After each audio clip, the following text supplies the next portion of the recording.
So thank you all for attending. I'd like to call the meeting to order from the Board of Selectmen's perspective at 7 o'clock on March 5th.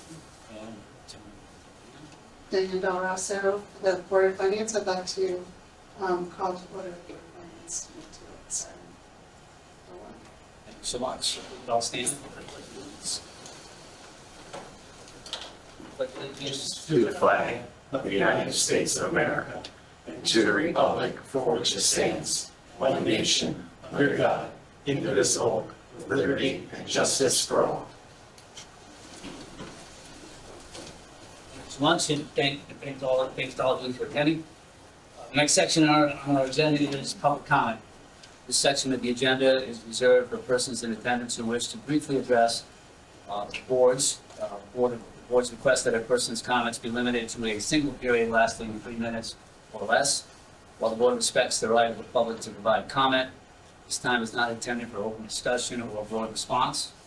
Residents who wish to request a dialogue should make arrangements to do so through the town manager's office or the applicable board chair. So, do we have any members of the public that wish to address the any public comment? Okay. Seeing none, I will take section 4 on the agenda, the town manager's proposed budget. I'll turn it over to the town manager, Mr. Thank you, Mr. Chairman. Thank you, Board of Selectmen. I think we should, from the presentation perspective, Sure. time for us to. Sure, thank you, Board of Finance.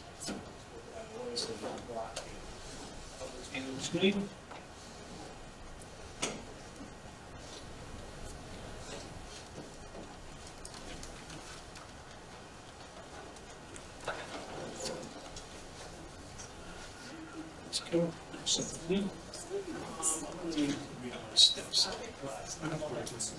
Lights okay? I know. There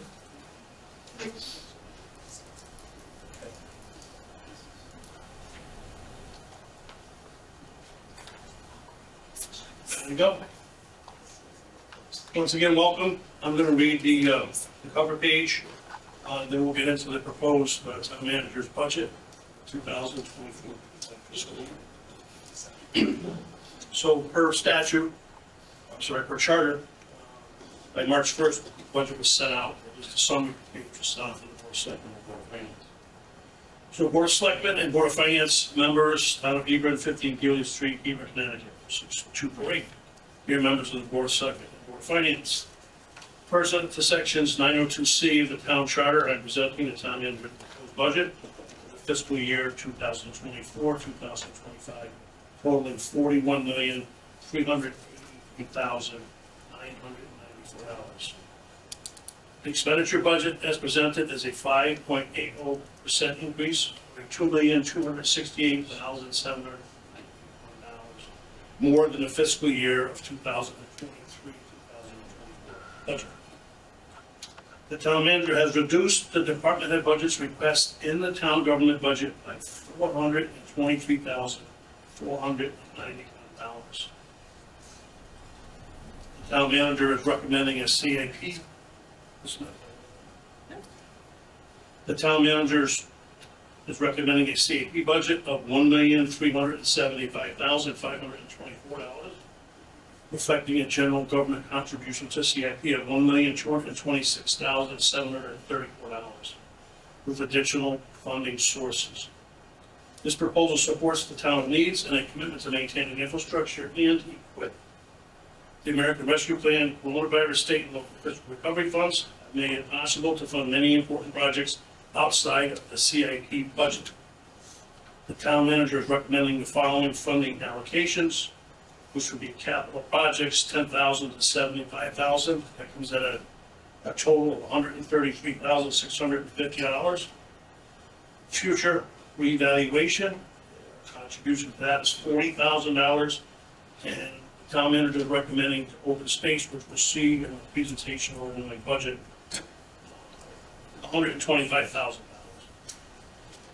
The Hebron Board of Education budget is presented is a 7.37% increase of the $943,313 for a total budget of $13,739,881. The Land Board of Education budget has been presented at $31,960,459, or a 2.64% increase. This includes a $498,419 CIP budget. Hebron student population at RAM is at 50%, which translates to an increase of about $180,857 to Hebron, for a total levy amount of $15,569,939.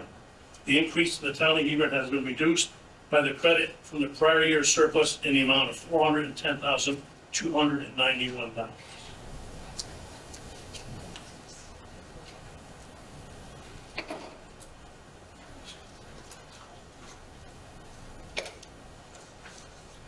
So the town manager proposed.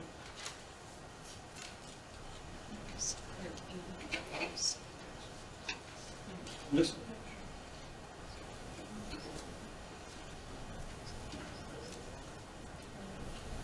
The October 2023 grand list has decreased by $1,169,290, or less than 1%, with the budget as presented. This translates to a mill rate of 35.47 for the real estate and personal property, and a 32.46 for the motor vehicle. As you review the budget, please keep in mind it is a fluid document and numbers will change over the next couple of months. The proposed budget is based on information available today, placeholders for unknown estimated amounts. Please refer to the attached executive summary, which will outline the major expenditures and revenue changes and other highlights on the town manager's proposed budget. I'd like to take this time to thank the department heads for their cooperation in preparing the department's budget. There's an email address, it's hebronbudget@hebronct.com, has been set up to receive public comment and input. Emails received will be forwarded to the boards of selectmen, boards of finance, and boards of education. It's important for the public's participation early in the budget process. Public participation at the meetings is encouraged. All March budget meetings will be held at the Douglas Library Community. Budget information and key dates are available on the Hebron's website at http://hebronconnecticut.com, budget-information. We are working to prepare a budget that reflects the town's needs and maintains a high level of town-provided services and educational excellence. The budget referendum vote is on Tuesday, May 7th, 2024. It's from 6 a.m. to 8 p.m. at Hebron Elementary School. Thank you for the opportunity to present the proposal. We look forward to a challenging but successful budget season. Sincerely, Andrew J. Tierney, Hebron Town Manager.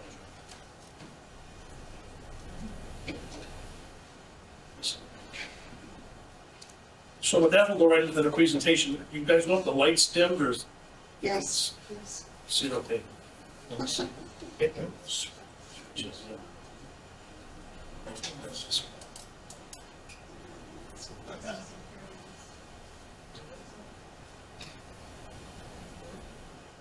That's better. Hear more. That's better.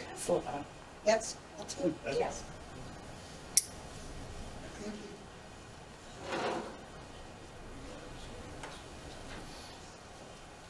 All right, so the proposed budget, as stated earlier,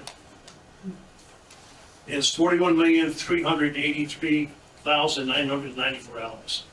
That's a spending increase of $2,268,791, or 5.80% over the current year's budget. So there's general government at $12,074,174. Hebron Board of Education is $13,739,881, and RAM Board of Education $15,569,939.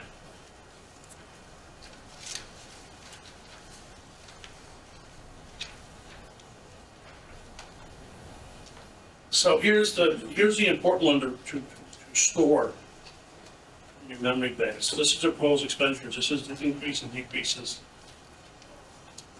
And then we'll get into it in depth of what the drivers are. So as you can see, there's the town government's budget, 6.95%. We'll get into that to show you what makes that up. There's a contribution to the capital improvement. See that. This year over last year was reduced quite a bit. For $1,226,734. Contribution to open space. proposal $125,000. Contribution of capital projects, that's down this year by $96,000. Contribution to the balance, flat. Debt service is down $262,378. So the town government subtotal, it comes out to a 2.47% at this time. Below that, what makes up some of the numbers is the Hebron Board of Education. We have the RAM assessment. See what that number is. Then you have the RAM debt service, which was down $51,044. And the total government number is at the bottom there. So the proposed 2024-25 is at $41,383.99.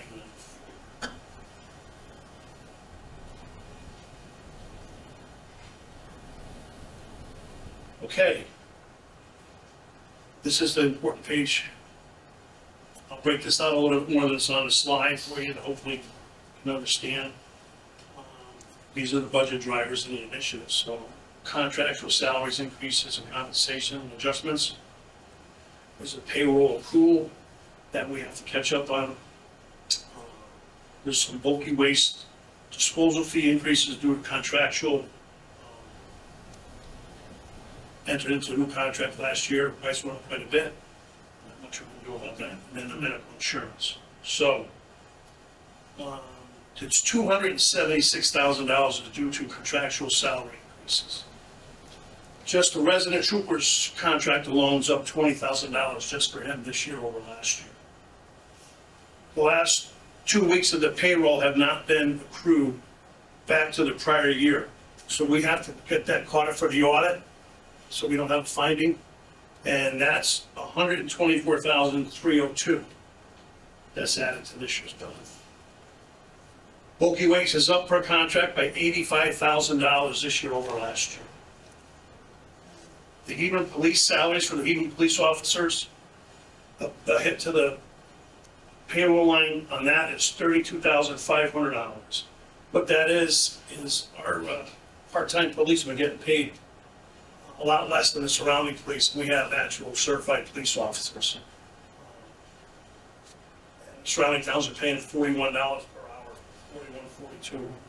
We're paying $31.32. So my proposal, I'm bringing up that number, we're bringing up to $38 an hour, which they would be acceptable. We have some long-time seasoned police officers here. I hate to lose them because a lot of other towns are trying to pick them up at a much higher rate. So hopefully, they'd be willing to stay at that. They kind of let me know that, but I think we have to try to get caught up. And medical insurance is up $13,500. That's across the board for percentage we're using for both RAM.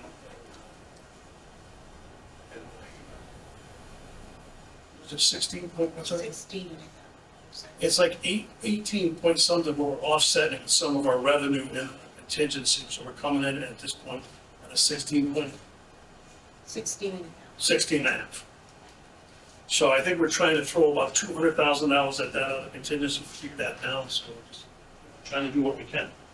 So just for rough numbers, the drivers just on this page alone is just under $500,000. $498,500 to be exact.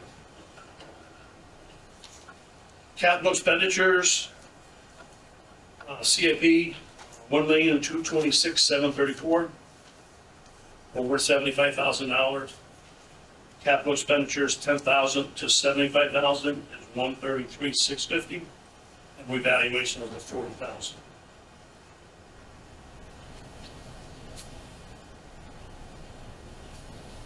So under capital expenditures, these are some of the projects that I'm looking to move forward as the town manager.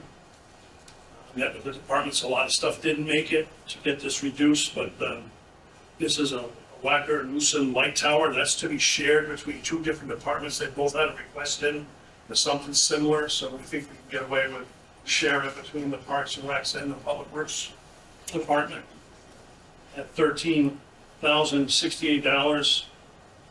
This is ongoing. We have a fire truck with 110 finished. The updates on that one is $30,000. And Whole Metro Combo Rescue Tool Company 3 is $14,582. Those are for rescue tool upgrades. Parks and Recreation is looking for a Sandbro infield groomer. They've had that one for quite a while, and it's time for that to be replaced, so we're gonna get that funded. And then with all the heavy rain that we've been having and all the trails that we've been adding, we're looking at $22,000 for trail resurfacing. There's been quite a bit of washouts and repairs throughout the last several months. So I think that's gonna continue, the weather patterns we've been having. And then underneath the building planning and health, we're looking to put $30,000 in the budget to help the town planner and myself work with a consultant to try to combat our water problem that we have here in the center of town. Every time we get a new business or a prospect to come in here, they go to the Connecticut Water Company to see a letter to serve, and they have to have a certain reserve by PURA, and they keep getting denied. So a lot of these businesses or some economic drivers for the town have been scared away or gone elsewhere where they can get serviced or get the water they need to run their business. So it's really a problem. We've got some money in a bonding bill. We've got a grant we're working on. We're gonna try to get some wells hooked up and get it piped up there. We're trying everything we can, and I think we need to throw a little bit more money at it. This is, an economic development driver. That should be the #1 priority, so we gotta do something. That's why you see that there.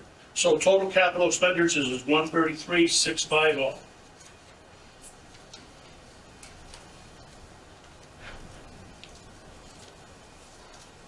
CIP recommendations, we always do this, the largest fixed asset. Road resurfacing, road improvements at $330,558. We'll be replacing a large 6-wheel dump truck, which is a 2005, so by the time we do this, it'll be all 20 years old. Those trucks are now at the price tag of $275,466. We got a grant just for under $1 million recently to resurface the rest of Jones Street. So we're hoping this is the second year of funding to take care of a couple of culverts out there that need to be done. So there's $44,500 to do that. The Hebron Board of Ed is looking to have 2 roofs replaced on both schools. So we have $600,000 total in there for that. I don't believe that's going to be enough money to even do all one roof, but we're trying to get some money banked now so it's not such a hit for next year's expenditures. So we want to make sure we throw some money in that because they're both now eligible. Senior center parking drainage repaving, I reduced that. The request was higher than that, but I think we can get away with town forces and do something down there that's acceptable, $75,000. And then the Horton House needs some structural improvements down there. That request was larger than that too. I reduced that to $50,000. Hopefully that will get funded. There's some safety concerns and some structural integrity issues that were brought up in our review. So we want to make sure that's safe for our employees and the public. CIP revenue recommendations, balance from the previous appropriations. It's not a lot this year. $5,238. LOSA funding is up, $102,152. Funding from other sources, the public safety fund, that's an amortization number that comes from contract. We have the RAM SRO. We have some money in there to add for replacement of a vehicle for so many years, so that's that money there. And then we did very well with the interest, that $30,000 there. So with general fund contribution, we're seeking this year, it looks like a large number, $1,226,734. $600,000 of that is for school roofs, which need a roof, need a roof. Hopefully that can be somewhat digestible because what we need to do with that. And then the goal was always that the CIP is to have a 5% of the overall budget. We've never really done that, so we've always had struggled to do that. So it was really low last year, so this is an attempt to get it back up to where it should be.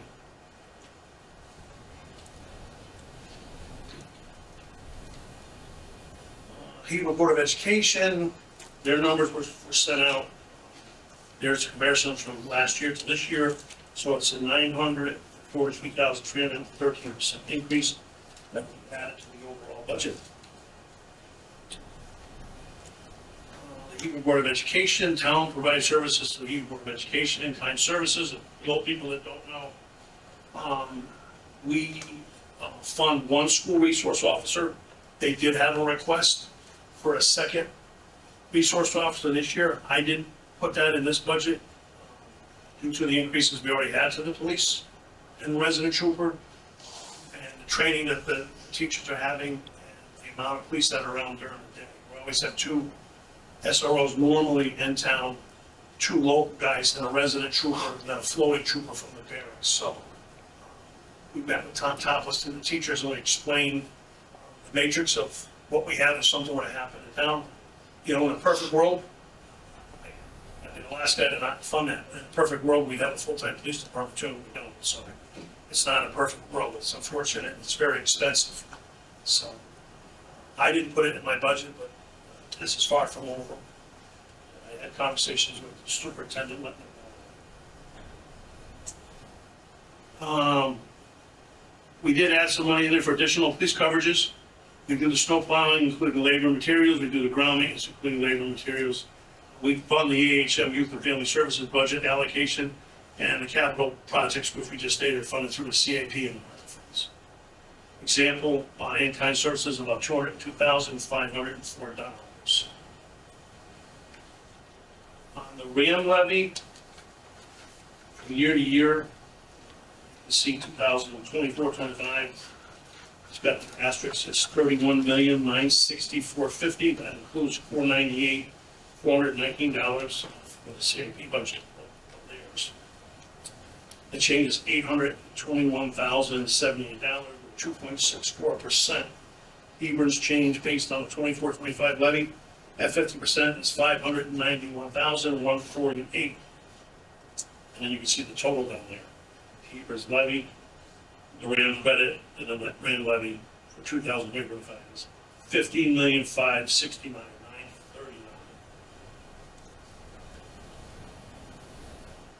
And here's just an overview of the 3 towns of the levy and the percentage of the towns. And you can see bottom right column, Hebron 50%. Andover went down a little bit at 13.43. I'm probably sure they're not going to see any increase in their budget for RAM. And then Marlboro is just up slightly.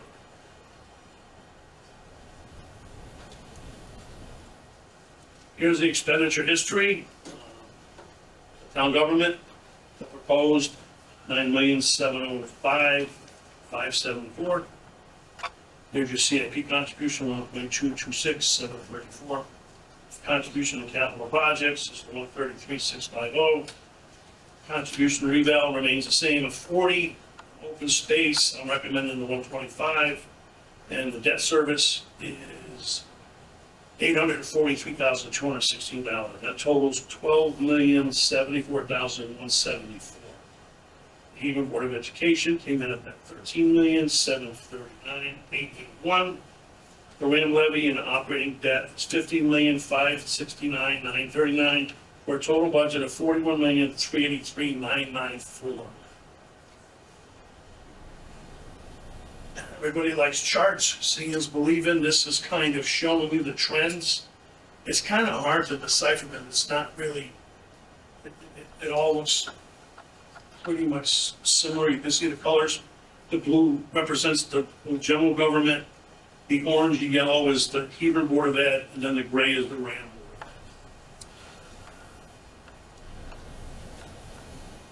If anybody likes pie, here's the pie.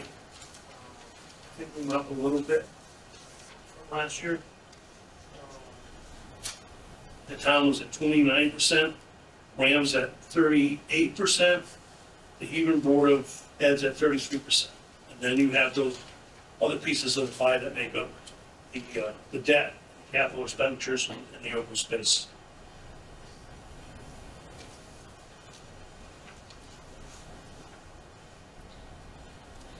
So here's the revenue sheet of the proposed increases and decreases for the general government from year to year. 2024-25 is $1,258,990, which is a $366,329 difference, or 41.4% change. Other state revenues, That's 73,477, it's a 17.52% change. Is that the 32 mils, that's the car? Motor vehicles, that's a, and we'll hit on that later. I mean, we were supposed to get a lot more money than we did when I originally changed that formula cap to 32.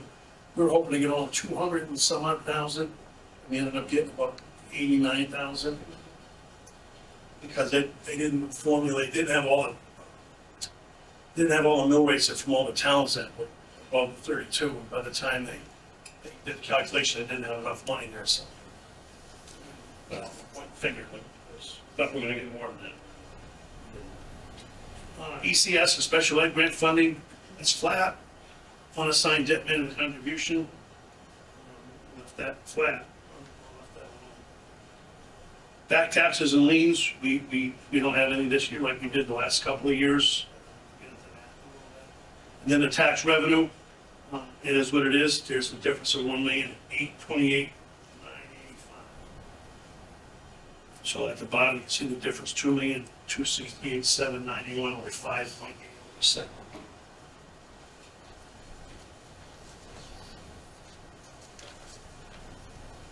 So October's grand list, this has the real estate, personal property, and the motor vehicle. You can see over to the right percentages, and one column before that changes from 2023. It's always a year in arrears. So you get to 2022, 2023, the grand lists that have been submitted.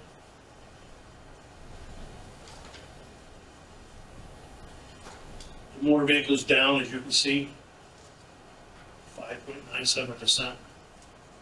So it's down slightly overall, 0.12%. Grand lit account comparisons, real estate, personal properties, there's percentages on the bottom of the chart, and then the motor vehicle. So, you know, that could always be better, it could be worse. Grand list profile, slide 18. This one? What is that? Okay. As you can see up there,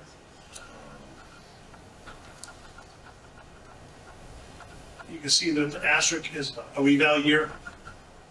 And some years that's helps, some years that's hurts, some years larger houses saw a hit.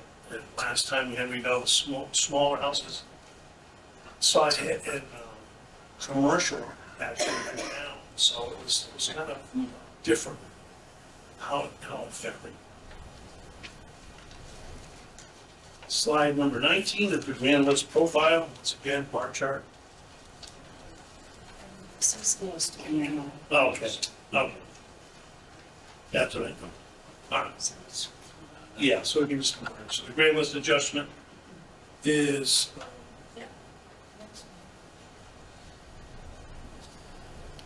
this is how to calculate your mill rate. Grand list divided by $1,000 equals the mill value. 830,909,321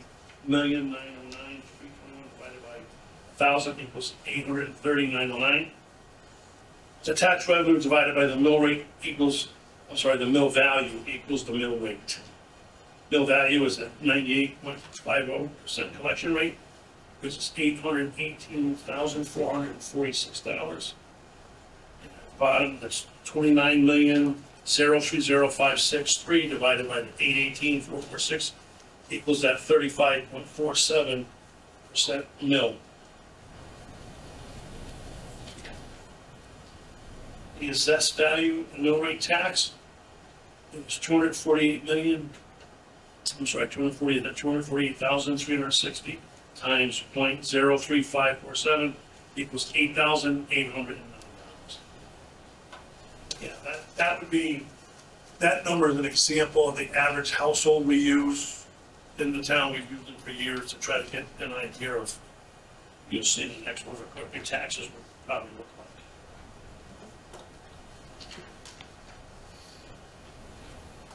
Summary, the mill rate calculation, real estate and personal property, you have the grand list, 830,233,321, less the Board of Assessment Appeals, 324,000, reductions to the grand list, adjusted grand list October 1st, 2023 is $830,909,321, with a mill value of $830,909.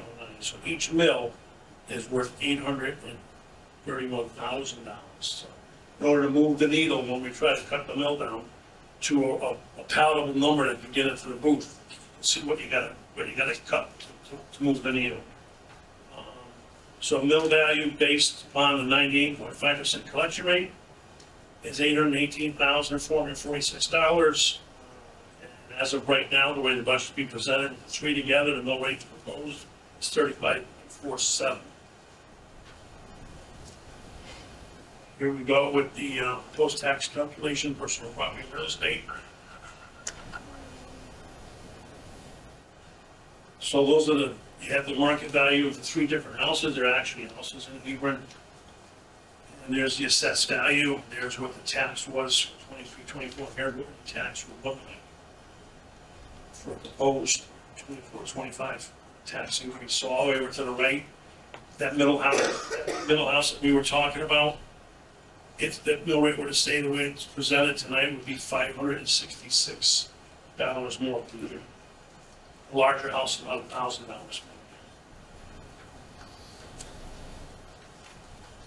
So the mill rate calculation in drainless motor vehicle, $104,975,470, less the board assessment appeal adjustment, $455,508.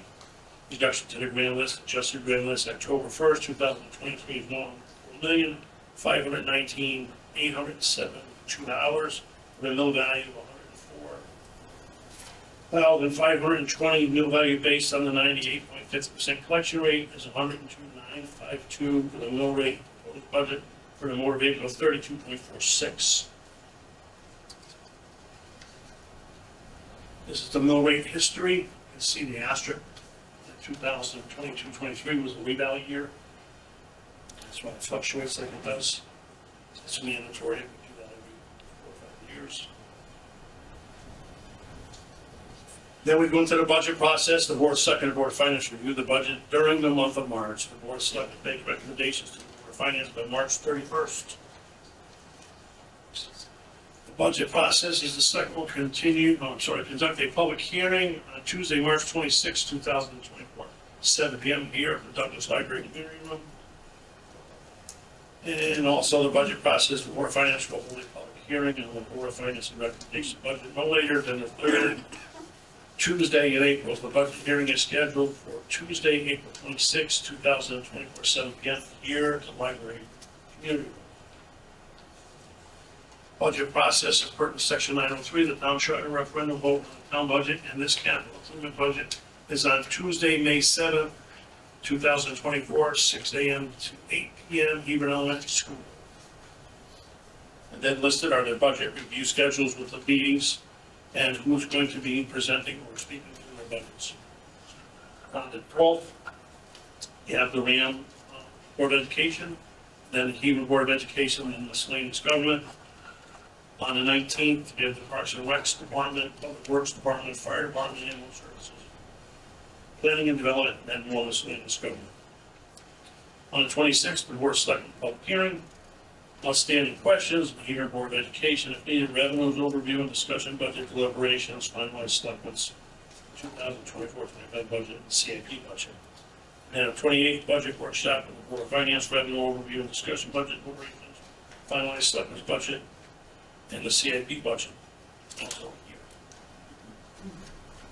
Then we have the informational slide. If people are looking for information, they can go to Hebron Budget, HebronCT.com. Comments looking forward to the Selectmen Finance Board of Education. Budget information is available in the town clerk's office, the Douglas Library, the Senior Center, and it's also online at HebronCT.com/budget information. And then if there's any questions on that, now we'll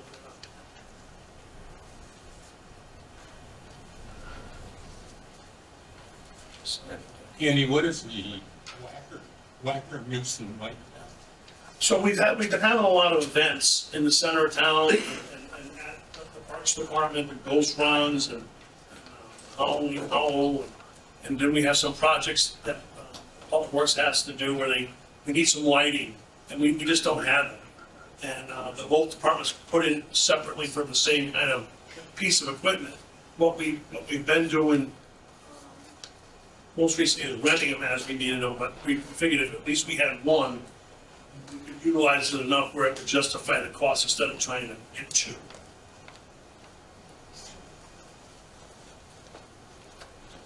So, And under the Hebron Board of Education, we can still do, we're gonna do CIP, it's gonna be another I presentation. just thought if you had some questions. That's fine, Yeah. We don't have any questions. okay. you have in under the Hebron Board of Education for dollars for parents spend, age and youth and family service budget allocation. How much is that? Approximately, I mean, what's their total, I think, the total dollars that we pay to age and how much we pay by the school and how much we pay Yeah, we used to be broken out, but we combined it a few years ago. You know what the actual total? I don't know that we can find that. Yeah, that's fine, that's fine. Yeah. The school used to pay their own. Right, share. right, then I remember we combined took it. some additional. We took most of it on and now they just have contracts for special services. Oh, so we paid the whole, Yeah, Except for their special. except for the special. except for the extra stuff that they have. Okay, thank you. So, Hey, slide 17, the land list and account comparisons. There are lines for real estate, personal property, motor vehicle. The real estate accounts do not change from 2022 to 2023. That houses, it's parcels. parcels, I believe it's parcels, not so much. That's what, We asked that question, and we saw that hadn't changed from the assessor, and she said that was parcels. okay. From that year to this year, we questioned it as well. So there's been no increase in, Yeah, Taxable land. unfortunately, we double checked on it. It's really bad. Good catch. We felt the same thing with some of it. and then obviously the personal property and motor vehicle still changes because there's more cars coming. Yeah.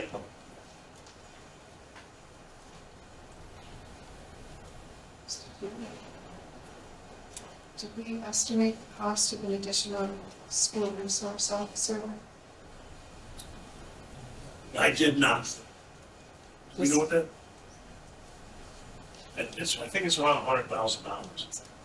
That's what I'm thinking too, but, you know, the discussion later on in our discussion. Absolutely. What we would do is take the salary, the one we have now, and what we're proposing, and outfit it with that cost. Would that include an additional car, or would you not need an additional car? You wouldn't need it. Yeah, we just purchased one Yeah. via ARPA, so we have. Okay, could you just,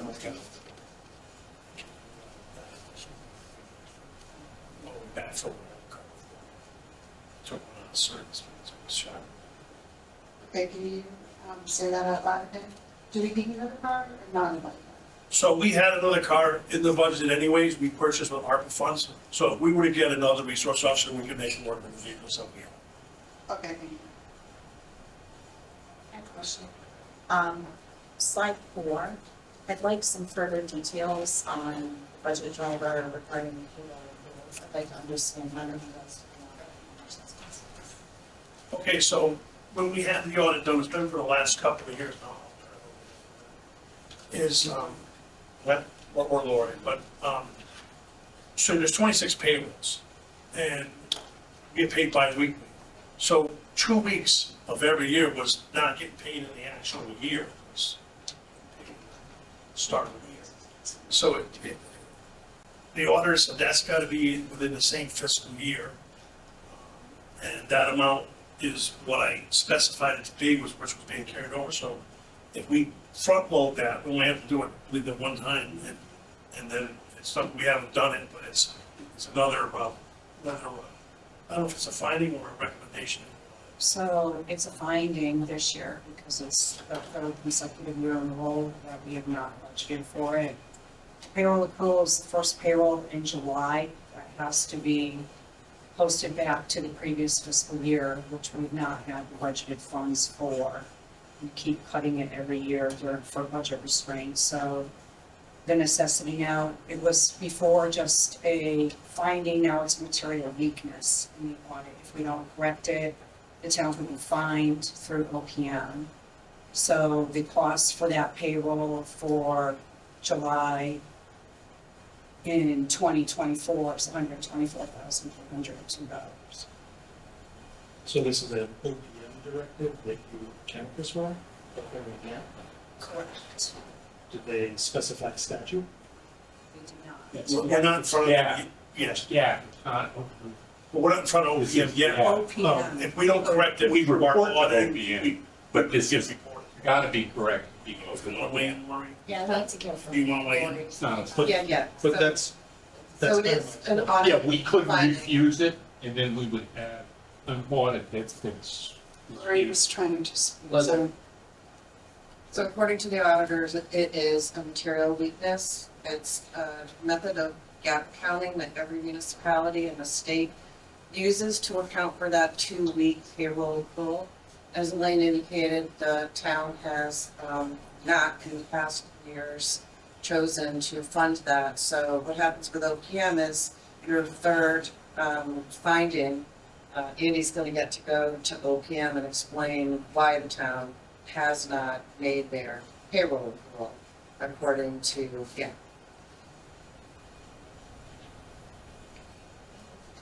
I'm just curious as to what the regulation regarding forcing you onto gap versus a modified accrual. I'm just curious what statute they're citing for that, for I don't forcing think the you. statute, it's the auditors using their gap rules. Right, It's but not as a, but as a government entity, you have the option of modifying accrual and using a 13-period system. Go ahead, Danny. it's not even a modified accrual. This town is using cash basis accounting for accrual and historic. Okay. Okay, and so, we've been talking to the finance department the last 3 years with these findings, trying to get the approvals on the books appropriately. And 1 year, I even asked Elaine to see if the auditors would do an adjustment guarantee to the prior year's financial statements when it was still open, so that we wouldn't have this issue with an accrual, sort of that first accrual that needs to go to, so we're budgeting for beginning July 2024. So it's that payroll period that falls in July, that we're funding in July, and it's for the June period, but we haven't captured taxpayer money for it in this current tax period. So they're not letting us do the prior period adjustment. They want it all to be handled this way, with the increase of the first accrual to be the taxpayer funded. Are we cash accrual just for payroll or for all of us, town hall? Just for payroll. And anything else for modified accrual or? Yeah, because we have the budgetary dollars in place in each fiscal year.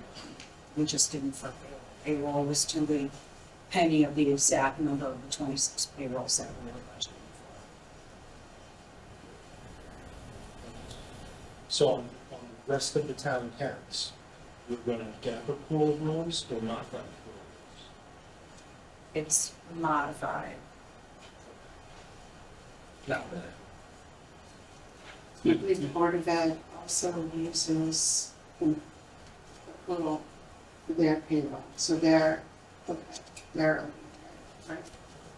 They've actually had the same issues, but now their payroll is running October through September.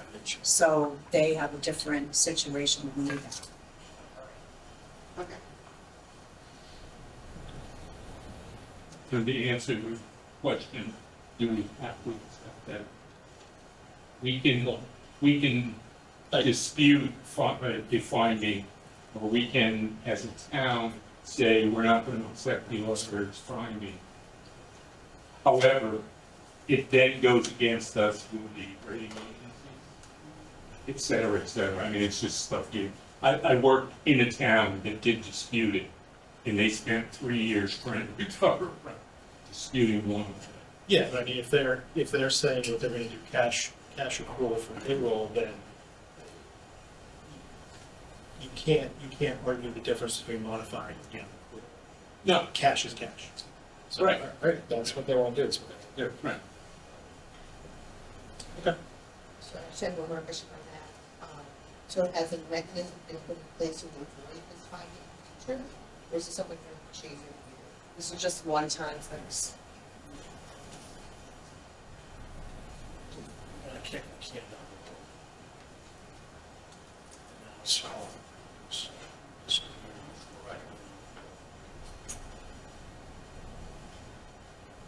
I have a question on slide 7, on the school roof restoration. So you stated that the monies that are being allocated for FY 24-25 are sort of being put aside, and then we have an additional expenditure for 25-26 that we're waiting to actually start the project in 25 to 26. right. So it's in front of the building committee now. What we're doing to get our RFPs and send it out. Get bids on, but actually has to be done, then we'll know for sure what the amount of the roof projects are. The roof projects, if they're done to specification and the state guidelines, will be reimbursable, but you have to front load these projects up front. As a credit. So, you know, there's, Mel knows more than I am, there's some new guidelines, if you have a flat roof, you at least have to put in the 1 or 2% pitch. Not anymore? Oh, that's no longer? Yeah, I have it in writing. So like I said, I haven't been up on school roofs in a long time. That was a thing 5 or 6 years ago, but I guess I'm here now, so now. Even with that said, we need the money to go out. The tools are eligible now, in a certain time frame, how many years before you get eligible for the reimbursement. As far as timeframes eligible, then we have a request from the schools that there's situations they want to address. Originally, I think we were going to start at Gilead, but that's now changed. I guess the priority is Hebron now. Whatever, yeah, that, when we met with them, that was what the building and maintenance government selected. Right. You know, whatever, we will have proposals for both. We both have to be done. And in terms of what gets done when, that will be a little bit conditions. And the expectation is that us as a town have to have 50% or 75% of the funds ready to pay for the roof, should get ready for reimbursement. Is that how it works? Got to have 100% up front to show that you're committed to the project. Then as you do complete the project, then you submit to the state for reimbursement.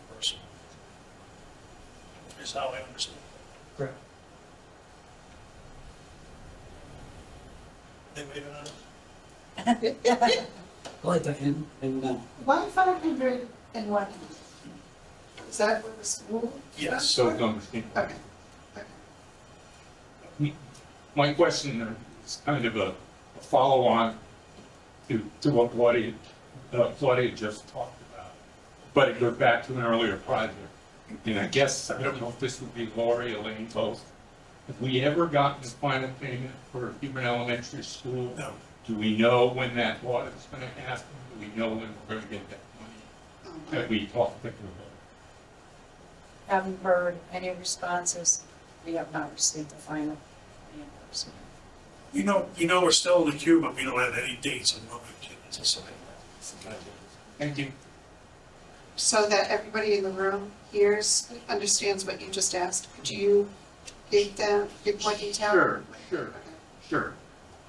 The way these projects work is that, as Annie said, to your question, you know, do we only have to put 50% up? No, we have to put it all up, and the town has to approve it. once the project's done, or as the project goes, we put in monthly, essentially bills to the town, and we get money back. But when they give us money back, we put a bill in for $100,000, they give us $95,000 back. They hold 5% back for the final closing audit. So the full price of for instance, the water pipe replacement at the elementary school was about $1.2 million. So they held 5% of that 1.2 million, like $600,000 or something, that is still due back to us. And when that comes back eventually, that will go into CIP in terms of, yes, yeah. So, that's the high level. Thank you. Okay. I have a question on the medical. You had mentioned the having to take money out of contingency for that $200,000 to offset the increase. Is there going to be some future pressures relative to replacing that contingency, or something we're going to see down the road relative to that? No, so what we did is we self-insured several years ago, and we were lucky we did very well. We did it at a time where we had a very high loss ratio, and we funded it fully. And then since then, insurance, what you do, it trends, and we rode that good trend, and we built up that reserve to a point where we would probably have more in reserve than we probably should have. We started hearing about it from the unions, so we came up with a plan and a new policy to, level that off. So we've been using a little bit of that here, but then this year we've got really bad loss ratio here, so we're looking at it without any offset, like 18% increase overall to the plan. So in order to continue to, bring that contingency down to the plan we approved, we don't want to get it too far. We don't want to get it down. I think we have $4 million in there. I think we can supposedly comfortably live with $3 million, but we're not looking to go to $3 million yet. We're looking at, take another couple $100,000 out of there. We negotiate our loss ratio. Save some money in some other areas, but our contingency in that is still healthy. I think we should be cautious. I don't think we should go tearing in there and take too much out and then get jammed up like some of the other municipalities had. And then now everybody's paying. Right, to not anticipate an issue coming. Right. Thank you. Do a solid. So, Good question. good to move on. Let's do it.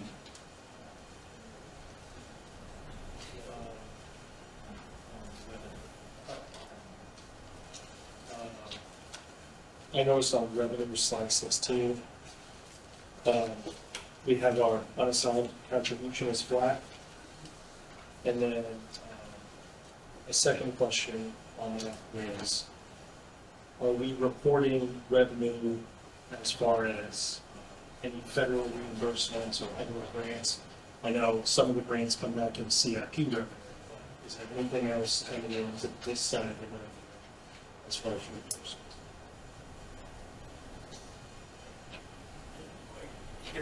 Sorry. Sorry. It was, There's no federal grant reimbursements coming into the town. right, but we have put in for stuff like there's fire. So when that comes back in, that's not a federal reimbursement, that's going to come back in to CIP, like the state ones did, or is it going to come back? Are we going to see future revenue stuff? These represent that grant application for the fire. Fire truck. Fire truck grant, yeah. Well, the fire truck grant, the way I understand it, will be paid directly. And then if there's a balance, I think the chief was telling me that he expected there to be balance of about 44,000. Okay, so it's not a reimbursement, it's Correct. it's a. Yeah, it's a straight grant, yeah. Yeah, I'm not aware that we get anything that comes back other than CIP by statute, and correct me if I'm wrong, Lori, has to go to the fund balance. It can then be dispersed out of there to another fund. But is that true? It's contingent on how you balance and budget and decide to pay for it, yes.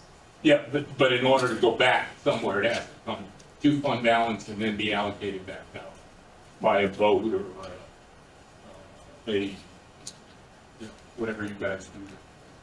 The things you vote on. Okay. So then I guess in that case, in the next year, what we would do is to have that amount added to the unassigned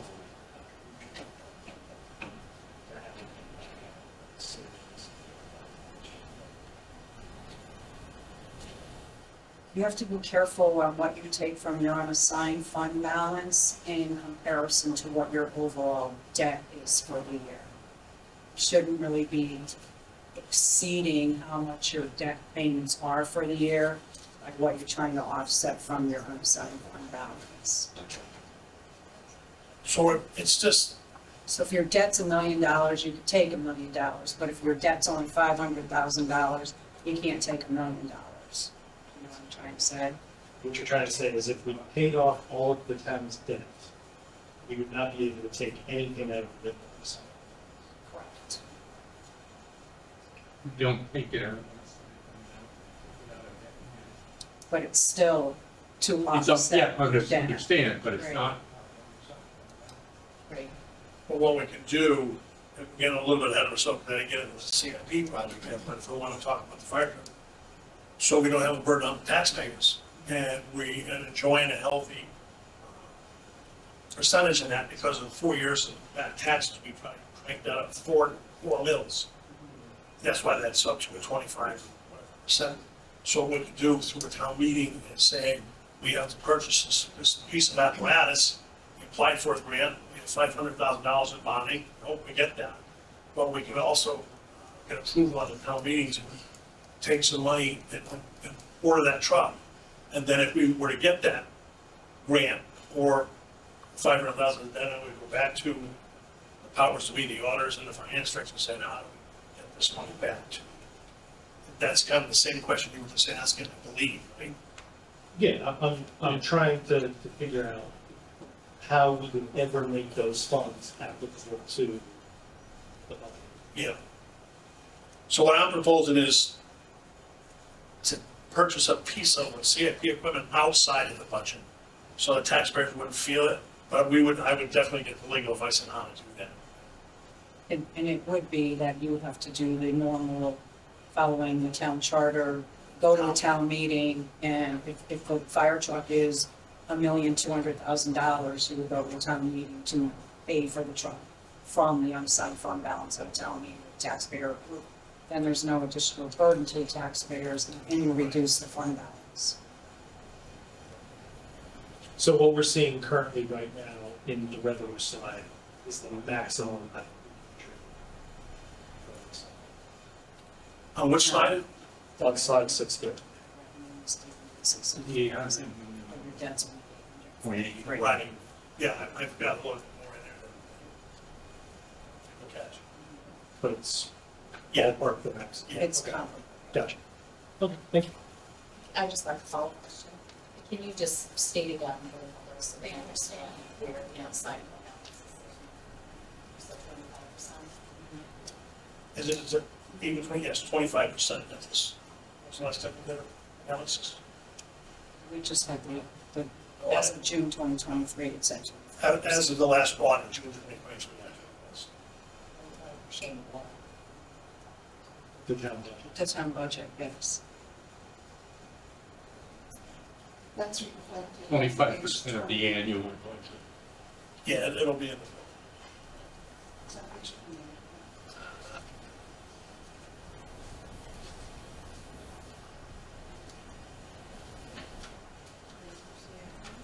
I'm ready. All right, we're looking at CIP, we'll get out of the studio.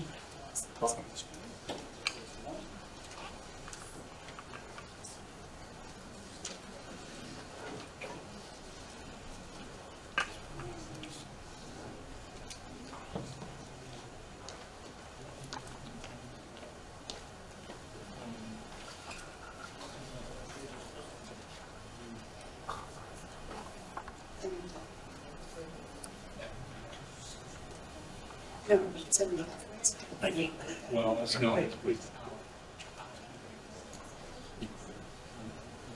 Ready to go? Yes, sir. Okay. All right, so up on the board, You know, with the E. proposed CIP budget for the fiscal year 24-25. As was stated earlier in the presentation, there's $3 million. What we're requesting, total funding for the fiscal year is $3,357,397. The CIP recommendations for the fiscal year 24-25 projects are road resurfacing at $330,558. Replacement of a plow truck that's 20 years old for $275,466. Jones Street culvert replacement, it's the final year of funding. Like I stated earlier, we got almost $1 million grant due to resurfacing that road. And then a discussion is pursued about the 2 school roofs. We're going to put some seed money in there to get that project underway. So it's not such a bigger hit next year. We'll have to finalize what that cost is going to be. And then we have senior center parking and drainage repayment. That's been in tough shape for a while. I reduced that. And then the Horton House improvements, $50,000, I reduced that. So it brings in a total recommended CIP budget, $1,375,520. And then the CIP revenue recommendations and the balance from the previous appropriations. Not a lot this year, $5,238. Most of the funding, as I stated earlier, is up from $68,000 to $102,152. The public safety fund, that's the amortization from the RAM contract, $11,400. The interest, which again, $30,000. Actually, $1,000. That's work. The general fund contribution would be $1,226,734 for a total revenue of $1.37552. The project gallons and large dump truck, we took $5,000 back, and then another dump truck was $238, and gave an additional $5,238.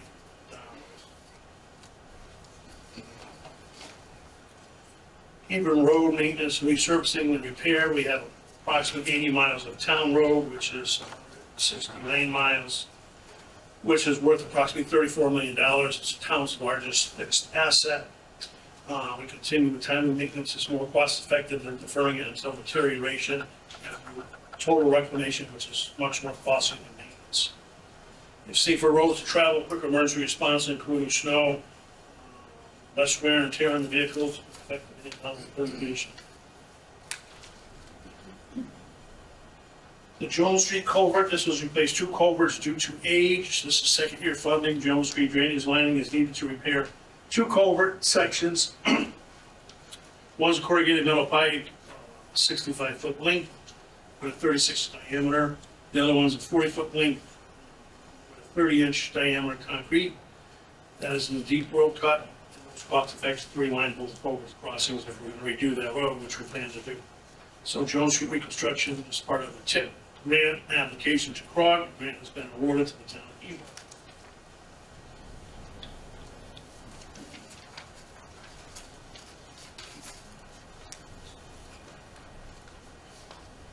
Sure. I wouldn't have such thing. Hebron Elementary, excuse me, school roof restoration. This is remove and replace installation on roof level B. Complete full 20-year reinforced roof restoration on all levels. So the Board of Education made a total funding request of $160,000. Did some prior funding at $60,000, and the recommendation for this one was $100,000.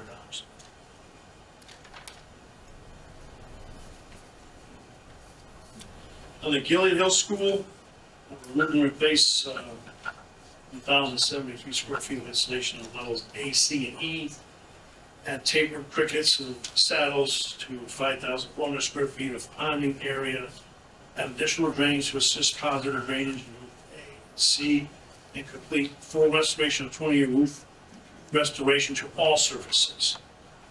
Department request was total funding request $550. Prior funding was $50,000. So we recommend $500,000.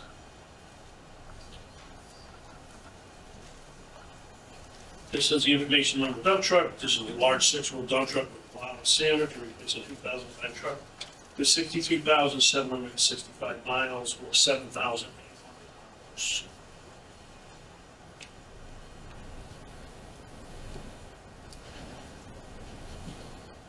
Courthouse improvements, exterior painting, shutter repair replacement, which is somewhat minor, but we add it all together.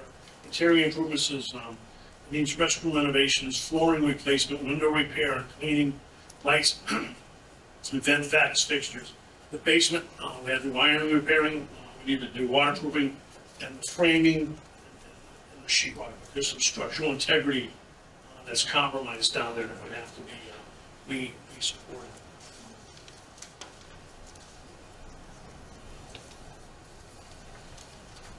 Senior parking lot, that's, you can see the pictures, it's been going for a while, it's a wet area. That needs to be reclaimed, graded, and paved the upper, lower parking lot to address some drainage issues, to resolve the hazardous conditions. That's $75,000.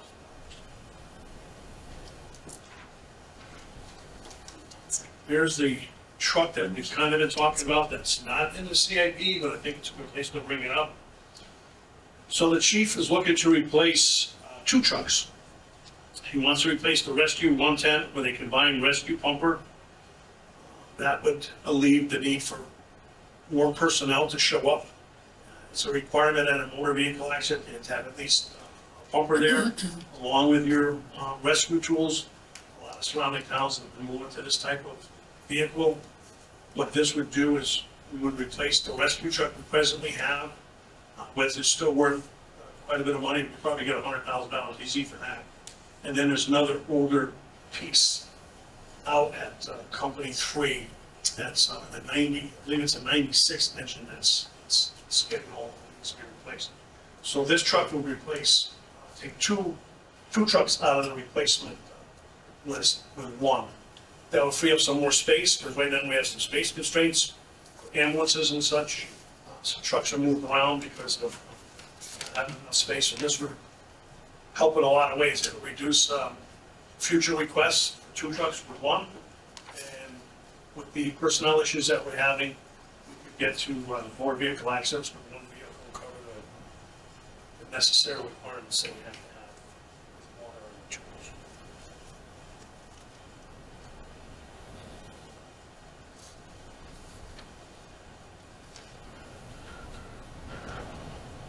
So the CIP, that's the 5-year plan. You can see it there. Sorry.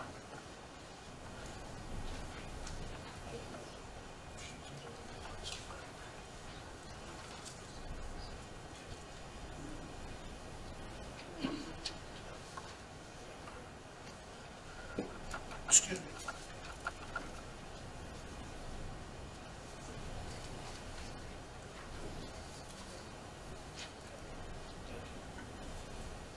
The CIP 5-year plan.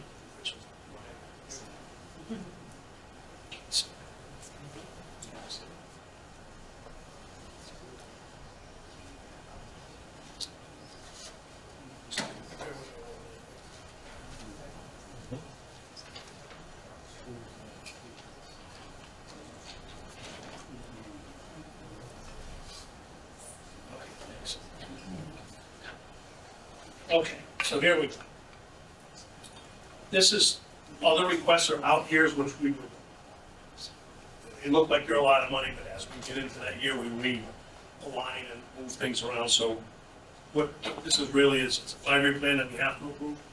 But for tonight, we can look at the 24-25 is what I'm requesting, and there's some other stuff that we moved out. I don't know if I left this up in another presentation or it's in one of these slides I haven't got to yet. I think the total request for CIP project was over $3 million. First slide, yeah. So with that in mind, so you can see the road resurfacing, it's up a little bit because of the cost escalation, which I flat funded in the regular budget. I flat funded road repair, and I flat funded with the materials just to try to keep that low, but in CIP left me increase because of the projects. We're also obtaining You know, we got a $4 million grant for Martin Road, and we just got a $1 million grant for Junction. So we're doing well with getting the grants to offset some of the costs of the taxpayers. It's still federal money, and it's still a form of taxpayer money, but it's helping the taxpayer get a piece of it. So then you see the Joe Street culvert, large dump truck.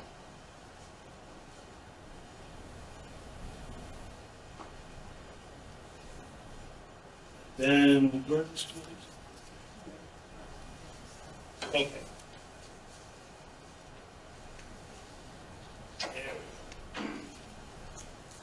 So you see the Board of Education, you'll see the 500,000 and then 100,000 for a total of 6. Recommended by the town manager. And that Board of Education, so total $912,400. So, the fire department, replacement of rescue 110, rescue pumper. This is down the line. Funding for a chief's vehicle. I'm going to try to do something a little bit different there. A new vehicle for a chief is running between $60,000 and $75,000. We put some money in a CIP account last year for Parks Recs, and I've been buying some vehicles in state put surplus with under 30,000 miles on them, pretty recent 2015s. So we've gotten a couple trucks to replace some public works and parks and rec stuff to try to ease the burden. So we're presently doing that, and I plan on doing that. Something with the chief and the fire marshal the same way, but we have a vehicle that's in really good condition. If I can pick up another used police vehicle from the state, we'll move that around, and we should take that request out as well. So we're trying everything we can to try to go with that. I don't know if there's any questions on that.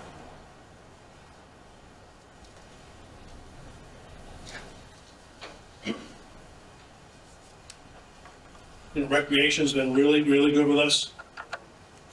Eventually, they're gonna need a snow machine, continue to do more sidewalks. We're gonna put that sidewalk in from Ridge Road. That's gonna start maybe this week. You know, mobilize maybe Friday. So that's fine after 20 years of trying to do that project.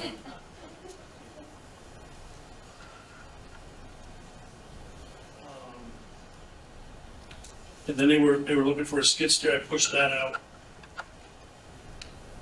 Been on the list of Douglas Library, Senior Center. So we had proposed a generator for the Senior Center, but when we had a surplus, didn't really fit the venue, was too big and noisy, and aesthetically, if we were going to place it there, was no way to short range and conceal it, so it just wasn't a good fit. So what we're proposing to do now is we're going to have that generator on a mobile trailer. Just put a plug in with a switch on the building, so if it gets to a point where they're out of power or the temperatures, you know, chance of freezing up the building, we could just trailer it down here and plug it in, you know, save the day until the power comes on without actually installing the right application. Once again, this is the problem with ARPA funds. We get ARPA funds and we're throwing that project without doing a proper planning. So the right way to do this is we have natural gas down there. Buy a natural gas generator that fits the need and the size of the area, and it's quieter and it won't set right next to where the medicine is split. So we want to do things the right way. Then the planning and development, you can see what they're looking for the out years. Like I said, a lot of the stuff is moving parts. We're kind of pushing stuff around until we get to it or get some grants or funding. So I try to focus on the year that we're in, proposing versus the out years, and kind of really it's just a placeholder.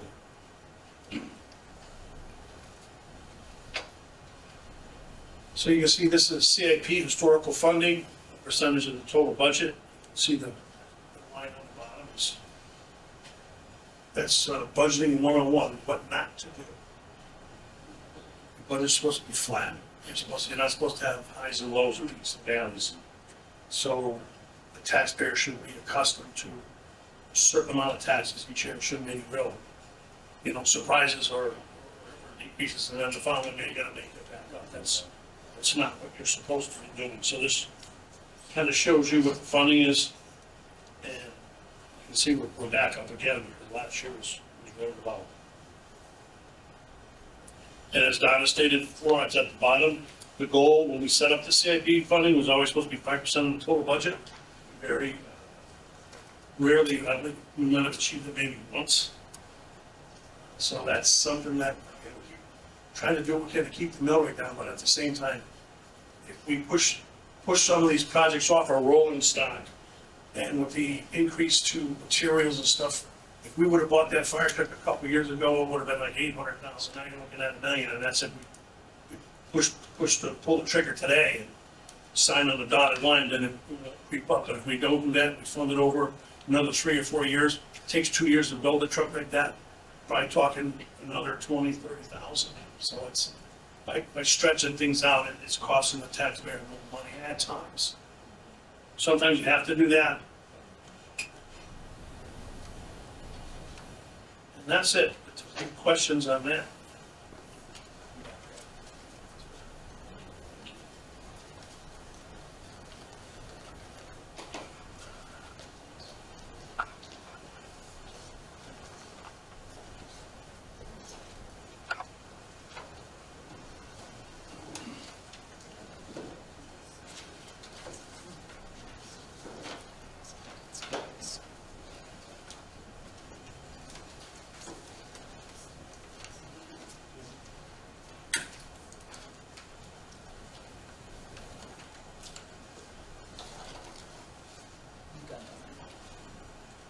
I'd just like to get one thing that I didn't finish when I was answering Claudia's question.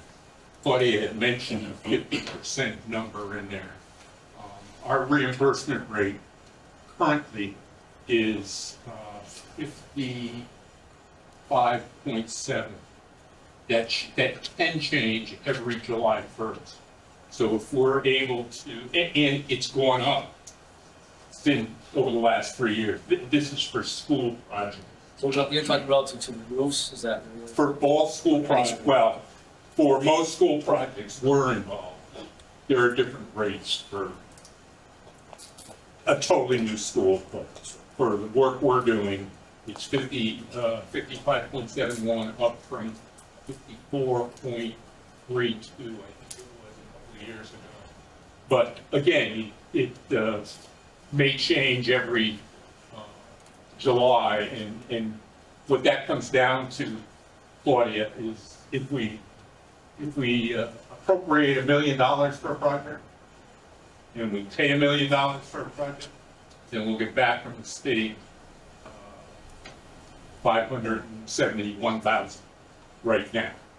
So that's, but they make you appropriate the full amount.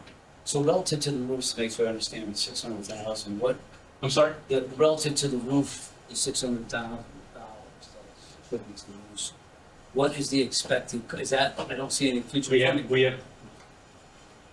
We are right now reaching out to a couple of roofers, trying to get what they think the real cost is going to come through once and currently Donna put out an RFP for us to get design professionals so that they can design the roof.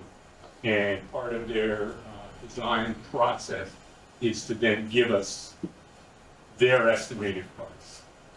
So based on your experience, is this 600,000, 50% of what we need? It's probably 50 to 60% of it. So there's a future significant. Oh, yes. Yeah. And it depends on materials availability and things like that. Construction costs are going crazy. You know, you probably know from an insurance perspective, Pete, you've probably seen it. So if I say 60% and it comes out at 80%.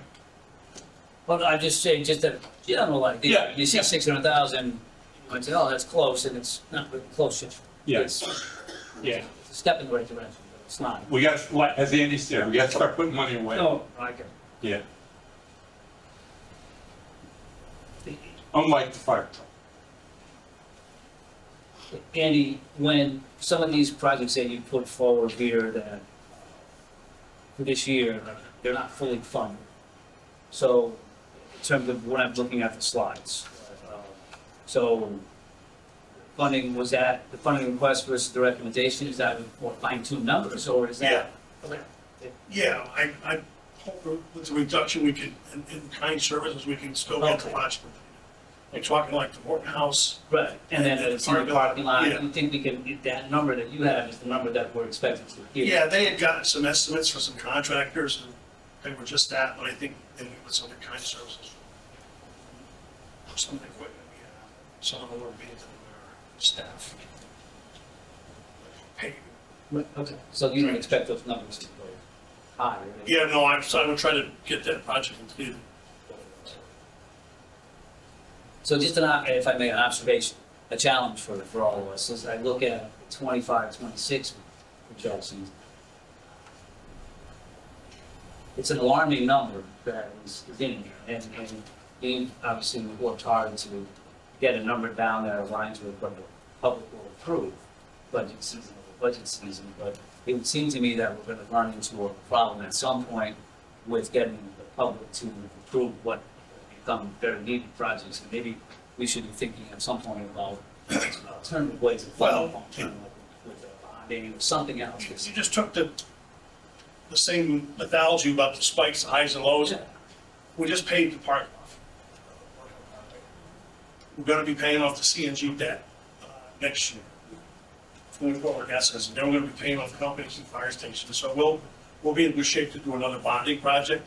And at that time, like, we're kind of, you know, I know everybody thinks that's a bad number, and aside from balance, we did that, like doing some hard work and getting some money out there that wasn't coming in, we had to get attorneys and go after people for clothes and have auctions, and so we did some bumping, so that, we got that money back in, and now that's cleaned up, there's not any more of that coming in, so.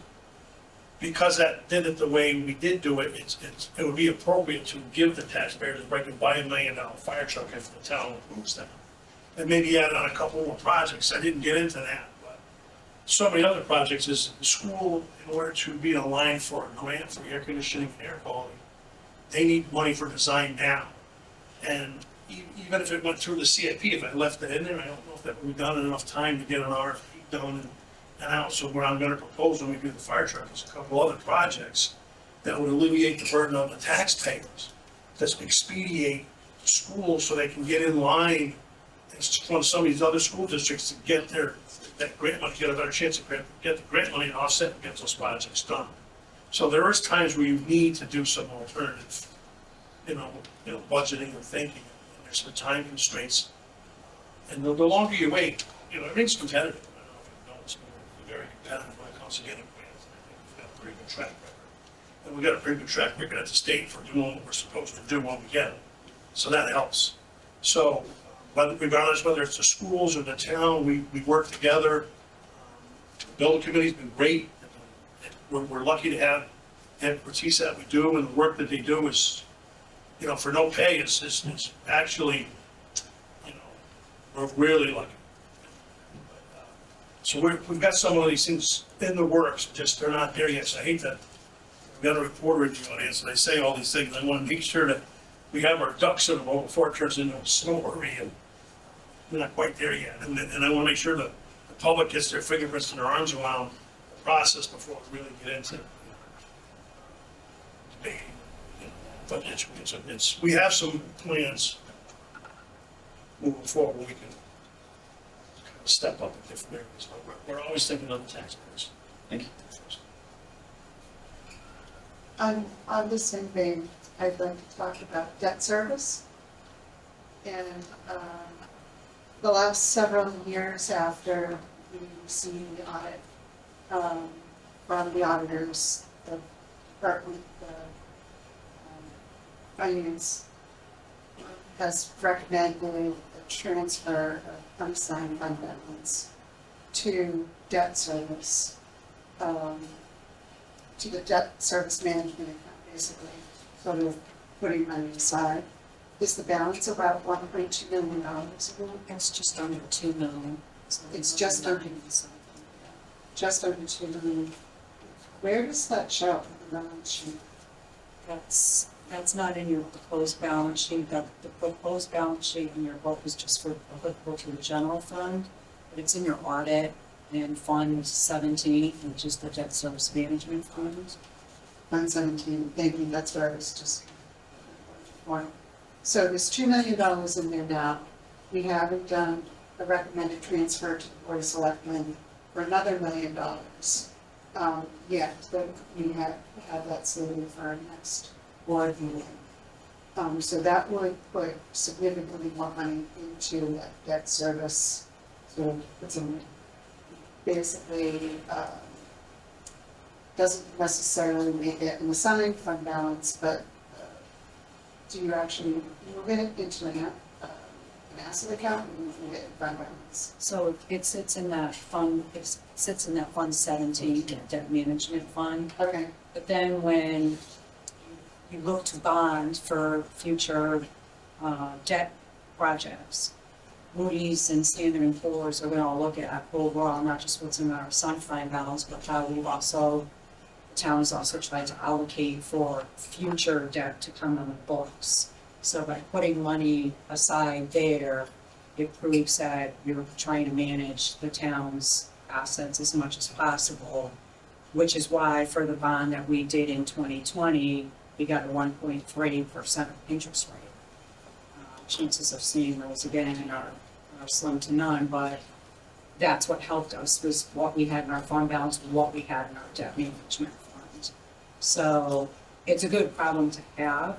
We definitely can, and now this is a really fantastic way to try and return some of the money to the taxpayers by taking future projects right out of the tax burden roll through the budgetary process.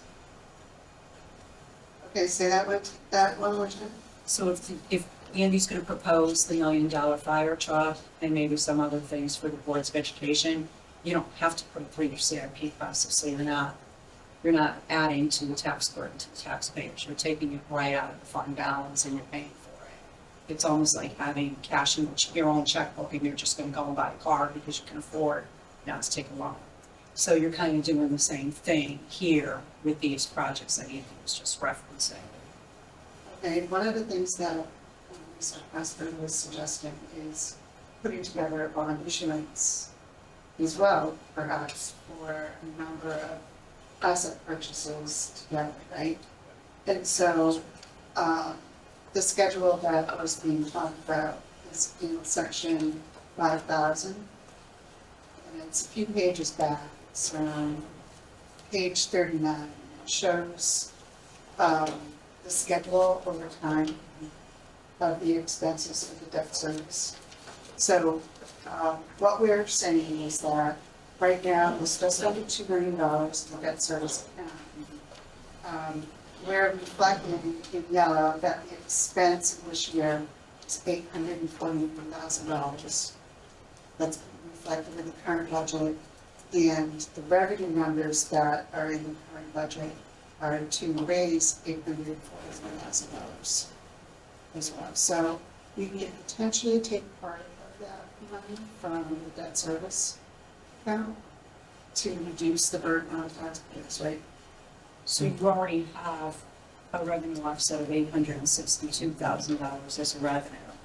So in essence, you are offsetting all of your debt, because that's already being shown on the summary page as a revenue source. I was thinking about this taxpayer. No, so Okay. there's the contribution there of $862, so you are in essence offsetting all of your debt. 100% from the debt service account. Yep. Okay. Okay, great. But I think you're on, that we could look at all of that. And I guess the first question I had is, we sit here and we talk percentages, and I'm not a percentage person at all. So we're 25%. We have a fund, excess fund balance of 25%. The recommendation from the rating agency, et cetera. The general recommendation is 12 to 15%, or is it 2 months operating? It's our general fund balance policy is to have at least a month and a half Okay. of the expenses. What are we talking for dollars to get? You know, I certainly don't want to go down to the level, but to get from 25% to 15%, approximately, what are those dollars? So that's on the proposed balance sheet, that's in the front section, that tells you exactly that amount of Okay. money. I just got to find the page. Page 28. 28 in the summary section. Okay, thank you. So you could utilize $3,800,000 from the fund balance and still maintain 12.5% in your fund balance. So if the Board of Finance is looking next month to move $1 million, you would already be liquidating some of that into the debt management fund. And then if Andy's looking to spend $1 million plus on capital projects, you would already be reducing a lot of your surplus. Yeah, I wouldn't recommend getting it down. Oh, no, I'm not, but I'm thinking things like this, the accrual dollars. Why make that part of taxpayers' burden? Just some thoughts. That's a possibility also. Yeah, I mean, right now, we're talking 2.25 mils increase. That's gonna be a tough one to pass. We're just everything is being presented in the budget of preparation, so that all the powers that be know exactly Yep, what's happening. and understand that, I'm just trying to throw some thoughts out. So, thank you. And I have an idea. Looking at the CIP slide 13, the 5%, looks like you're envisioning basically a modernization of the CIP. Looks like there's expenditures going out into the 5 years of upward of $1 million. Did the town ever consider, or would consider hiring a grant writer, say maybe initially part-time, to be a little bit more focused and aggressive about the grant funds, for example, to pay for a truck? Maybe there's federal grants with USDOT, purchase trucks for rural towns, that sort of support. Yeah, so I track most of the grants, and with fewer associations that with all the other spots in the state. There's not a lot of grants for rolling stock. I mean, for fire trucks, maybe we just apply for them, another grant, as you can see. And, you know, Chief did that. So we're constantly applying for grants, but like to try to replace a sweeper. We got the NIPPER fund now that portions of that money have been used by municipalities to put towards purchases of sweepers and things like that. But for like plow trucks and stuff, there's not a lot of grant money out there. What's out there is if you have a depressed community and you have a lot of admissions, school city type thing, with buses and stuff like that, you target it better than out here in rural Hebron. When those type of grants come out, through an admissions grant, like Plainville got it, New Britain. Not that I'm saying they're not nice towns, they just, they hit the criteria. But we're always watching it, but we could use a grant writer for a lot of areas. We do a lot of work analysis. Yeah, for sure, we could always. In times we had to use a consultant grant writer, but it was never for purchasing rolling stock, you know, from, other than the fire department grants. We reached out to Kathy Ostin, she's got a bond, a bill out there for $500,000 to help us try to purchase the fire truck. But there's not really stuff out there for like plow trucks that I know. So Just using that as an example. There could be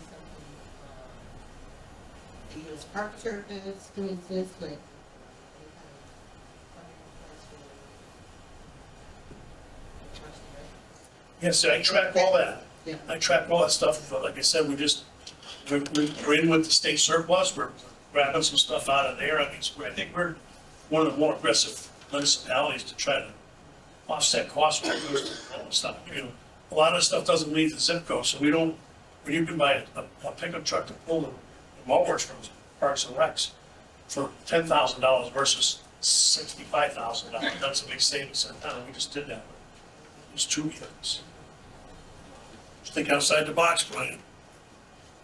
The future selectman told me I need to start thinking outside the box. Former selectman. Maybe future again, I don't know.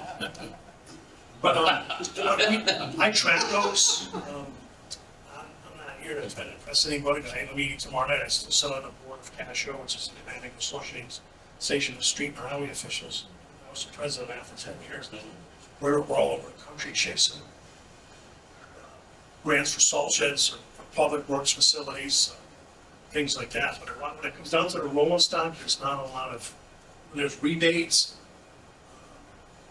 piggyback off the state bids, we're doing all that stuff, but to actually just get a sweeper grant or a plow truck grant or a roadside mower grant, we did get it through, through the parks, we did get some shared thing with Glastonbury and a couple other towns. So we are doing it. I mean, I could be missing something, I don't know if I am, but I don't think so. But I'm willing to, you know, ask it up. We're on the listserv with UConn and all the towns. I just heard of other towns having grant staff, whether they're full-time or part-time, that's what they do all day, every day to change money. Well, first of all, we'll welcome that. We didn't have one part-time, we used consultants when we did some upgrades on senior center, things like that. Good idea.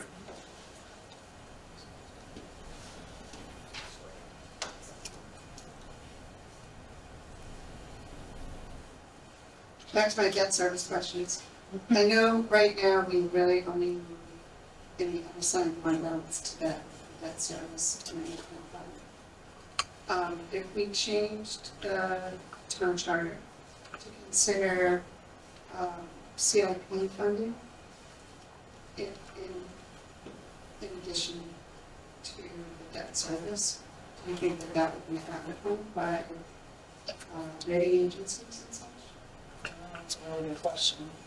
I don't know. The two mechanisms I'm familiar with were a sinking fund.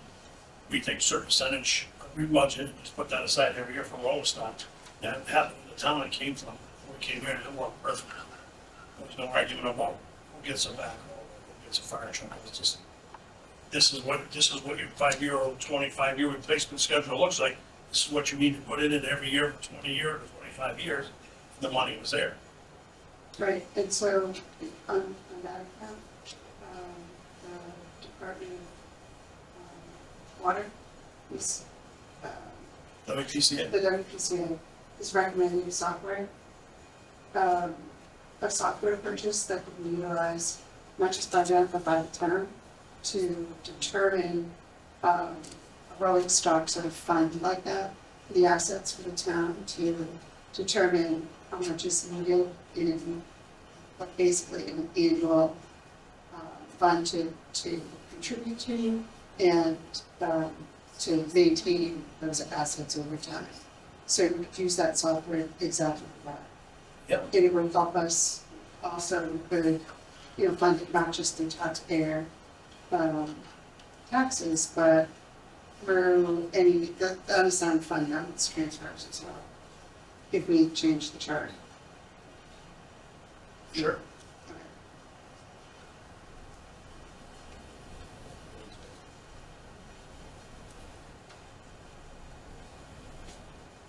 We'll move on to the next item on the agenda, which is open space land acquisition presentation. Which is normally fantastic, by the way, so I'm excited to see what you have to say. Well, I'm going to be coining some of the phrases I heard tonight. That was a good discussion. Thank you.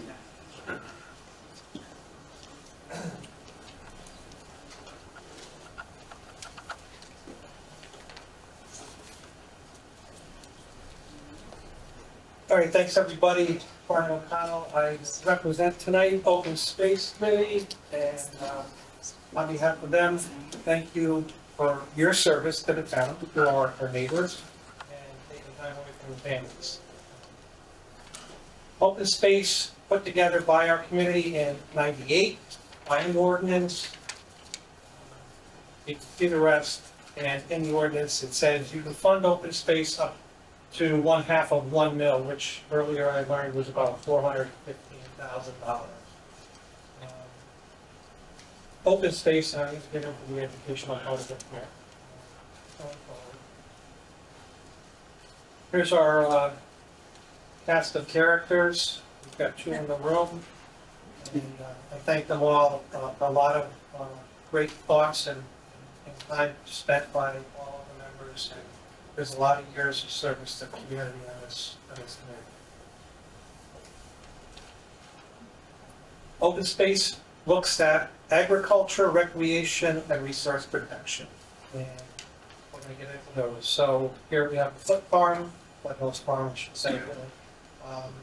Agriculture, agricultural soils, farms. You typically would think of a farm.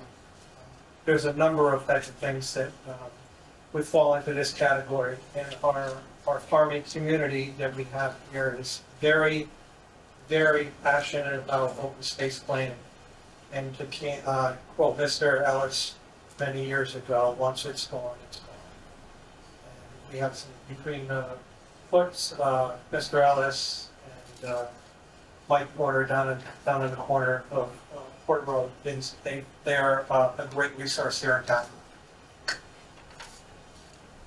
Resource protection, what does that mean? Well, you've got brooks, you've got vistas, forests untouched, water courses that are in the right place.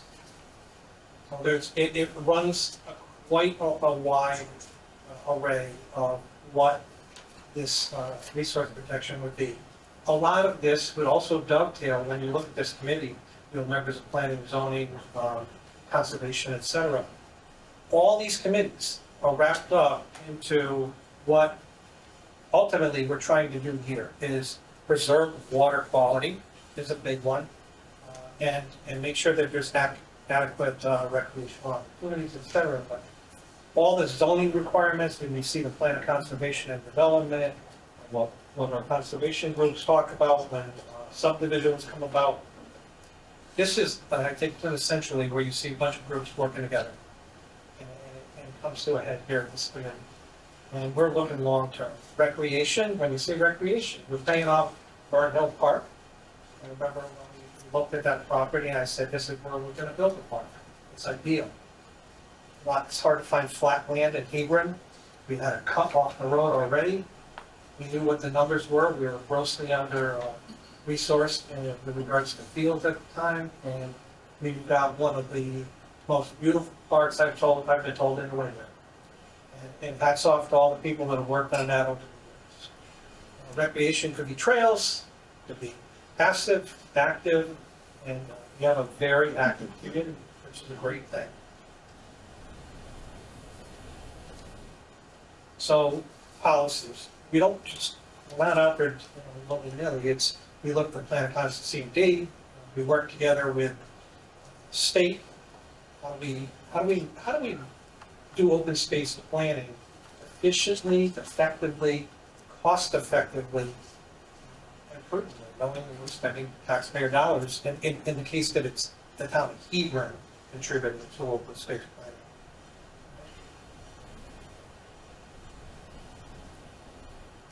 So there's my little squiggly line map. I've called it for years. These are areas of our community that we want to focus on inside the green lines. And so again, it's part of the roadmap of what we work with to try to focus on parcels, if you will. I call them parcels of property, whether they're large or small. And you can see the rest, inland wetlands, protection, park and rec, we use their master planning, state as well. We've got state land, a lot of state land in this town, and we've got state trails.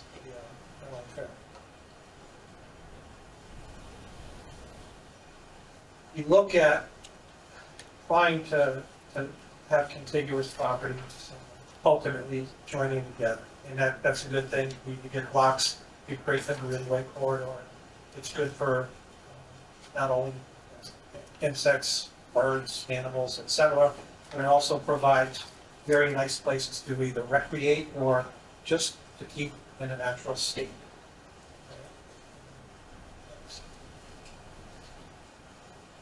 So multiple uses, as I talked about a little bit before. There's a picture of the Raymond Brook Preserve, arena off of Church Street, I believe. And, great resource. We've had it for a while. Quick history on this property. The town, the state looked at this. They were possibly building a high school 30 years ago on this property. It wasn't going to happen. The state bought it for over $1 million. I think we bought it for $89,000 or something like that from the state. So it's a very well-known park, right? You're in the center of town. Part of it is used when we talk about continuous uses for a contiguous piece of the property. We've been trying to link the airline trail to the center of town for a couple decades, and we're getting there. This, again, is just one example. There's always somebody in the parking lot. It's very easy to walk. It's centralized, and centralized planning should be, and is part of what we try to do. What Park and Rec has done with regards to facilities, and I think where the town needs to go from its standpoint, buildings as well. We work with state, and you'll see the name in a little while, having connections with the state of Connecticut. We're not out there, we cannot buy property, it's just not what we're there for, but it's to identify, we are an identifying board, and we're gonna advise the board of selectmen that this is a piece of property that we should look at, or we would recommend something happening with it. And this is why. Sometimes the state of Connecticut, and I'll give you an example down near Bay City, a handful of years ago, the Frackia properties we bought, or we preserved, when Mr. Frackia was the last person to pass on. And long story short, Mr. Ellis mentioned something to our town planner, mentioned it to me, talked to Ned, got the names of the people involved in the town and in the family who can make decisions, gave him a brief background, talked about the state of Connecticut. The land was preserved for the state of Connecticut. The state of Connecticut is very happy to add to Bay City State Park. And there was a big parcel across the Route 85 there. And Mr. Ellis, I think, still pays it. So it was a win-win for the community. Right? And so that's the example of really where the state is funding. State has a goal. I think we're probably a little bit out in front of the numbers. If somebody asks later, I don't have all the numbers memorized, but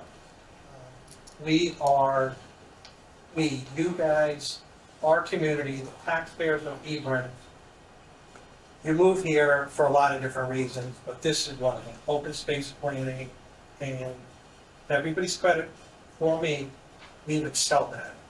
When I worked with San River Group, and it's 12 towns in our area, and how to preserve land. And when people come to me from other towns and say, how do you guys do it?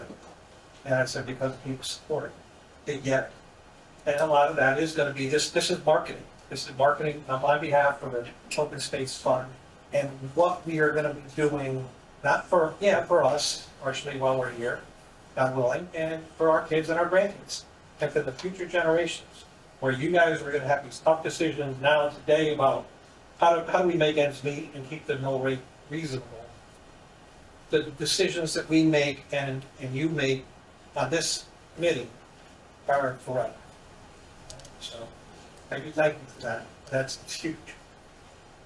All right, priorities. Again, water. I've been mentioning that. We started talking about it a long time ago, and you hear about it all the time across our great country, that water is an issue.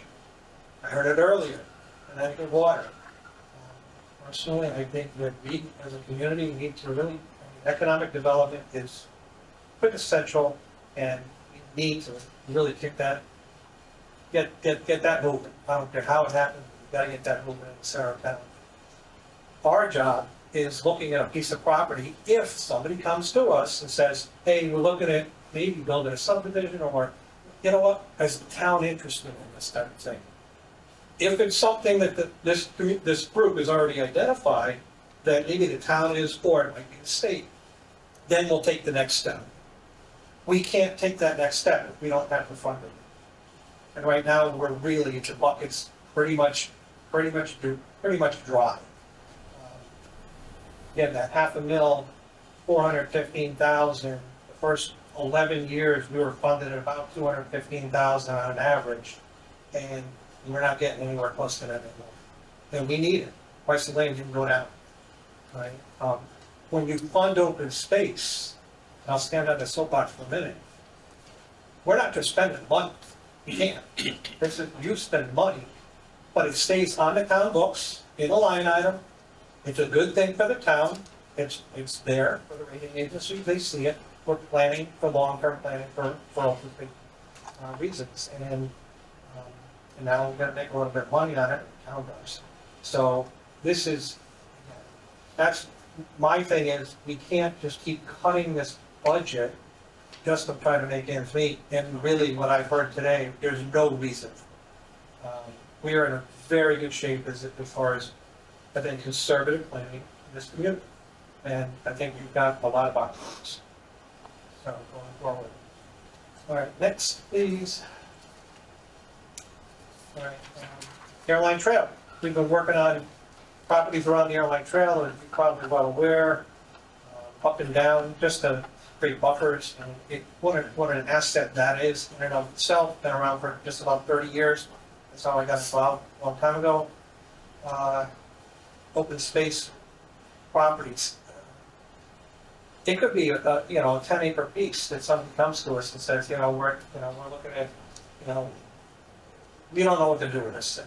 And we'll say, hey, you know what, this is something that we're looking at, or we're not interested. It's not something. Go ahead and develop it or sell it or do whatever you're going to do with it.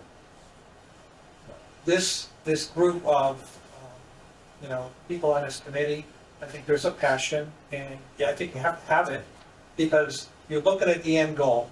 It's something easy to put aside, but if you do plan, when something comes about, and it doesn't happen every year, if you do plan the envelope system, it's going to benefit us. It's going to benefit our kids. It's going to benefit future generations here. Next. All right. Gateway scenic parcels. So if you drive through town, you got people coming to visit, you say, wow, what a beautiful community. Well, they're seeing Hebron. They're seeing what Hebron is.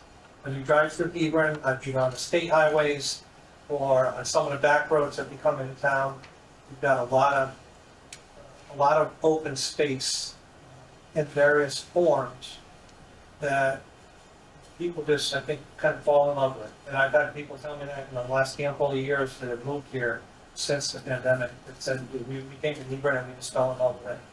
It was exactly what we were looking for. Next, please. All right, accomplishments, I'm not going to read them all. You guys know Fernhill, I've already talked about it. Forests with trails, they're out there. We have some very large pieces of property still that are owned by one or two individuals. And that's something that, hey, they may come to the town someday. Would we have the budget to ever purchase something like the ones that are out there? Probably not, but at least we want to be able to come to bat and give it a shot and have a conversation. Without the money that we need from you, we can't even have that conversation. And that'll go to the next slide. These are all the things we've done in the past. I'm going to come back to that conversation in a second. We've got a lot done over the last 25 years. It's a tribute to everybody before us. We got a great conservation award last year. Paul went up and picked that up and talked briefly about it with Joshua was back. 7,500 people in a row. It was very nice. And I basically say the same thing. The town of Hebron, people of Hebron, believe in it, open space planning, they want it, we're funding it, and that's how it happens. Thank you. Next. All right, these are the state pieces. As you can say, Jones was the one that, Campbell, Wayback, and Orbinski. Frackias are the ones we just talked about over by Gay City. Those are big tracts, 104 and 178 acres. If those things became subdivisions, you'd be building lanes on schools or another school. This is farmland preservation. So you've got the Schooner, the ways down by Gilead Church, Maple Leaf Farm, Mr. Ellis, and Mike Porter's farm. They've preserved some of that farmland so that it helps them with a little tax relief, and that land will always be farmed. It will still remain the character, and they want that. They want to keep the families farming, whether it's down with somebody else down the road. Here's the batting sheet, if you will. Town of Hebron, preserved about 1,000 and change acres. State development rights. Mohegan Land Trust transfer, that was back in the day, about 15, 20 years ago, give or take. The town accepted that property from Mohegan Land Trust. So we've got that number up there now.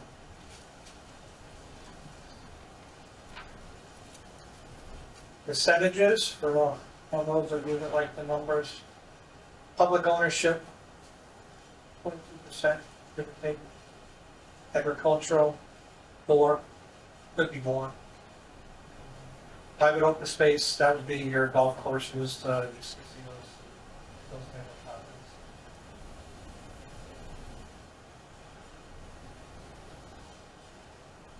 properties. There's cost. Obviously, we're taking, first I'm going to take, the negative side, you're buying a piece of property, if it's from an individual, taking it up the tax roll.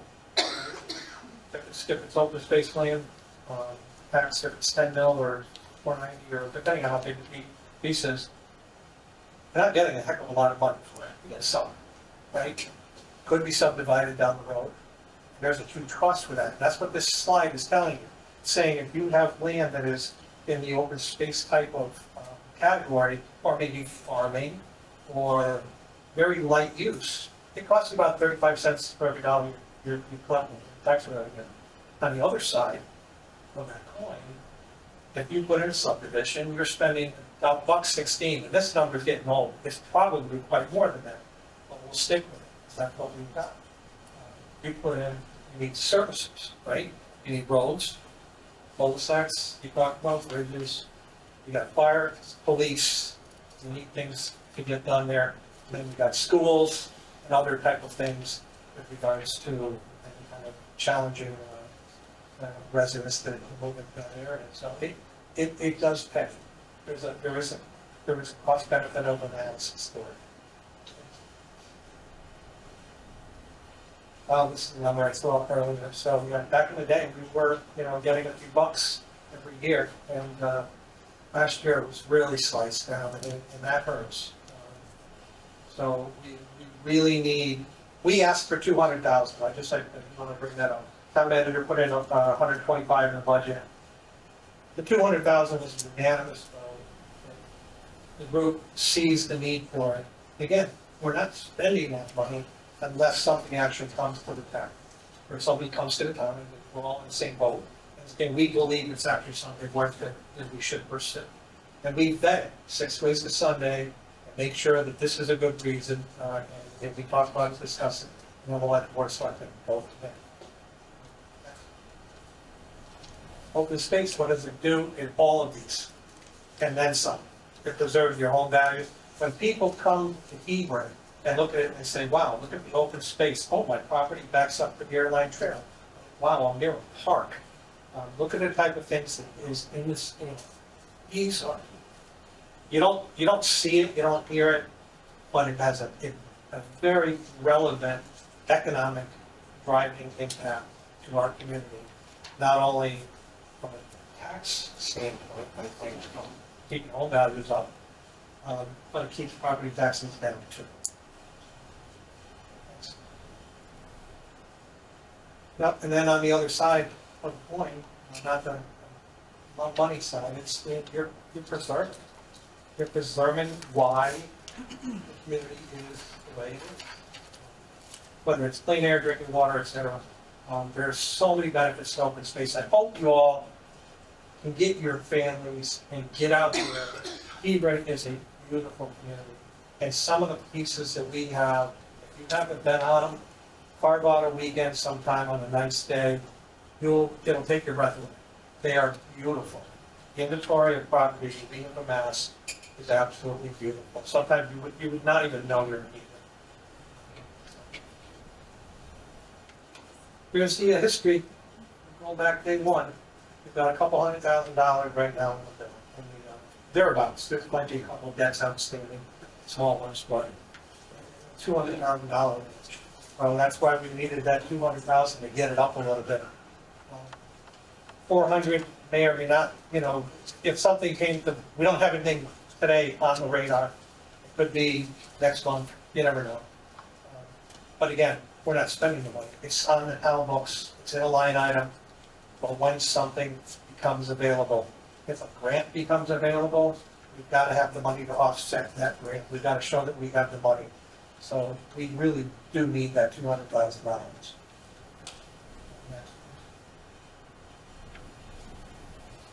Ongoing, I'm not going to read it all. So we're always looking at what is out there.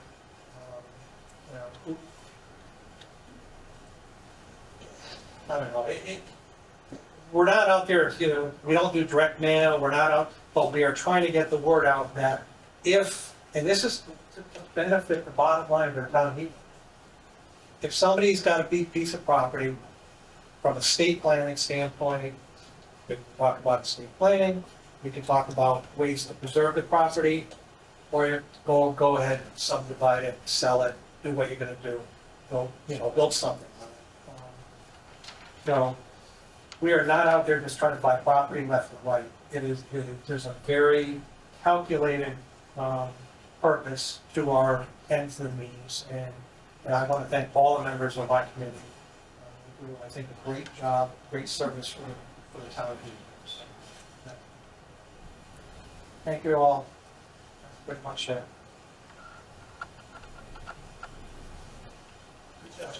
Yeah, thanks, sir.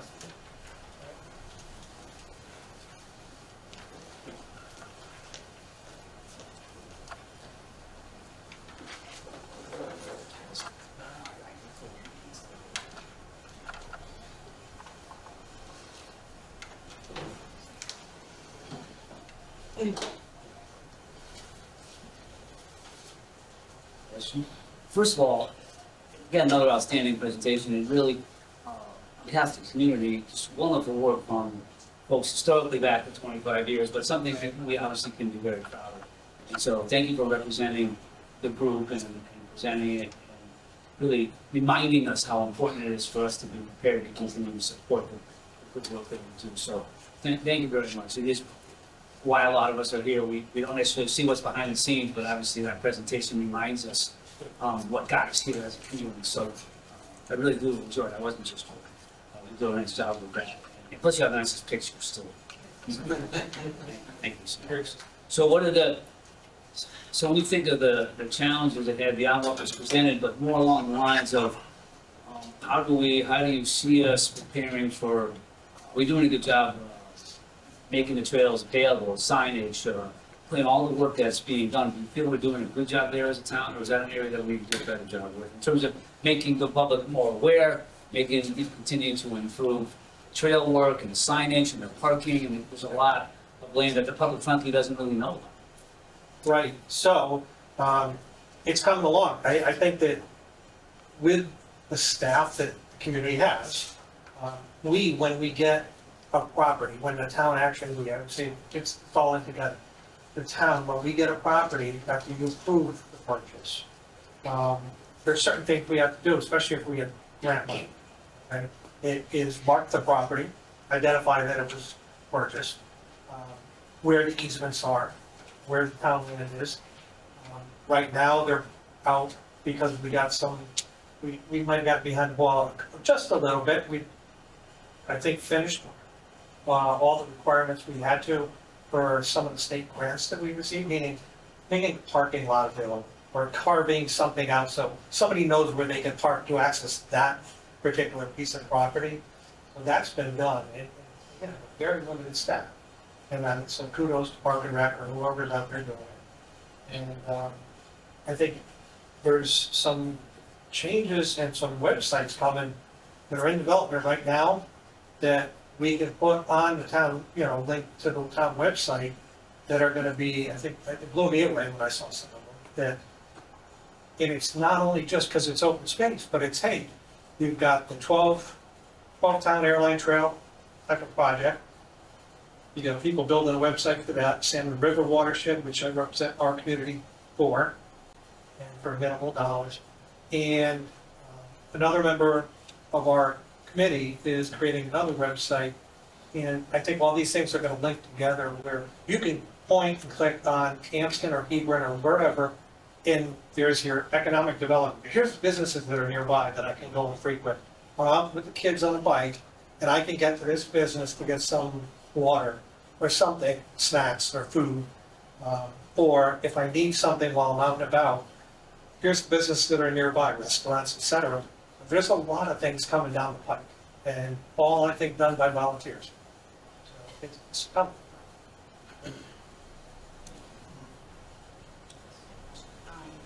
So I served for 2 years in open space in the selectmen's seat, and the work that you do is critically important. I don't think it's any secret that our entire planet is being ravaged by climate change. We can see that with the constant rain we've been getting just in this state alone, constant rain and much warmer winters. That being said, I noticed that 27% is your estimate of the land that's been preserved in open space. Would you be able to ever provide at some point a comparison as to where we are compared to other towns? Is there an end goal? Because I do think for the average voter, that is helpful information for them to have. I knew that question was coming, and I don't have an answer. I thought about it, and as it comes up, I think that's going to be determined by the people of town. As far as on Hebron's. There's a fine balance. You need to build, you need to grow. Yet certain areas should be preserved if possible. And that's the fine balance that we try to do and do an option. And do we move forward or not?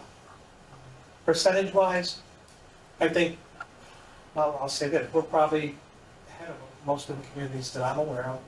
We got 12 people, 12 towns, including Glastonbury and the Salmon River group, and what we pay for land on average for 5 years is peanuts compared to what others pay. And others can't get the town funding. So kudos to you all. That's a big one. A lot of it, people are sitting there trying to, say, hey, we got to scrape it together, we're going to have a cookie, or whatever. That doesn't come in. Just not going to happen. We have the resources for the grants. We have been extremely successful.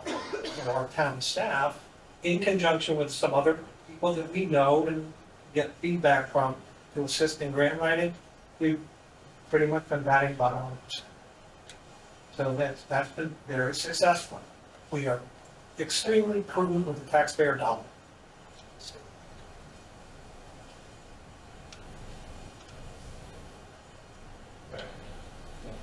Brian, thank you for your presentation. Very insightful. I have to say personally, I am a fan of preserve. My husband and I go walking on these tours and websites, so we really enjoy it. Question, you mentioned something about one day the Airline Trail somehow being connected through acquisition to the center of town. Could you elaborate a little bit on that? Sure. You want, East Hampton's done it. They've used road, access on via roads. We've tried to do it not putting people and children on the roads. I don't know if it's going to ever be possible 100%. So when we look at the open space group, look at what parcels are available, or out there that would make sense to this puzzle. And we communicate with the owners and to see, is it gonna happen, is it ever gonna happen, or not even interested. And if it's not interested, it's then, if then, you will be here. So ideally, you want to link the airline trail as an economic driver and an asset to the center of Hebron, the businesses in the center of Hebron. So that is actually still ongoing and will resolve. That's great. Another question, just curiosity. I live on Jones near Hope Valley, and in that Hope Valley area, there's a huge spot for mountain bikers. I see a lot of folks there on the weekends, especially in the spring, the summer, and the fall. Do those trail users, is that private property or is it part of the open space that we require? Exactly where Valley. If you go down where it makes the S turn down by the brook, or Yeah, the little, almost to where Hope Valley Jones. yeah, that's private land still. It go if you get through the private, we've talked to them, but we're not ready. So there's once you get through that property, it does open up in the state forest. That's the top of the Salmon River State Forest. So a portion is private and the rest is state. I think if we're talking about same spot, I think we are. Yeah. I just wonder how can we tap into that particular population? Clearly, they're like really into mountain biking, they're active outdoors, so how can we get them, not to just like jet in and out of Hebron, it's trail and just leave, how can we get them to actually stay a little longer, spend some money in town? Well, that's Economic Development Commission should be thinking about those type of opportunities. Yeah. Whether you're electronically advertising on websites that they frequent, it's out there. And they can point and click and say, I know where we're going when we work it. And they point and click and say, let's take a break, let's go to the center of Hebron now, back to buy something, to get something to eat. That's the ultimate goal, should be. Yeah, and full disclosure, I'm on the open space committee, so I'm going to shamelessly plug for it right now for a couple seconds. We recently did a townwide survey, and open space and the schools are the two biggest reasons in town why home prices are the way they are in Hebron. Those are the two major draws to this community. And I think people in Hebron recognize the value of our open space and our trails. And, luckily, we have put money aside for it each year and been able to expand those things. And Brian kind of alluded to it earlier, but just for people online that are, listening in and to kind of throw it out there for everyone, HebronPaths.org, all one word, Hebron, PATHS.org, lists all of the open space parcels, gives a brief description about them, and really lets you discover more about what's available to you for public space in Hebron. Because, to the point, a lot of people have said over the years, myself included, that it's not advertised always well. Some of the trails, they're left natural, not kept up possibly as well as they could be. But as Brian alluded to earlier, when we are getting state grants now, that's part of their stipulation for receiving the grant is adding in signage, adding in parking spaces to the point of economic development. We paid to have, we didn't pay to have the town center community and other, volunteer organizations in town paid to have seating put throughout town center. We should probably also have bike racks in the town center so that once these trails are connected, there's some place for people to lock up their bike and head into Gina Marie's and not worry that their bike might not be there. Those bikes are really expensive. Yes. They're very expensive. They're very expensive. But, I think that any money that we put aside for open space is money well spent. And I think that it keeps our town desirable. We saw a huge influx during COVID, families coming into Hebron. Houses were literally on the market for hours, you know. And that's what keeps house prices in Hebron up, is this access that we're going to face. So, thank you for all your efforts. A lot of volunteers putting a lot of work into this. I appreciate it, and I know the townspeople appreciate it.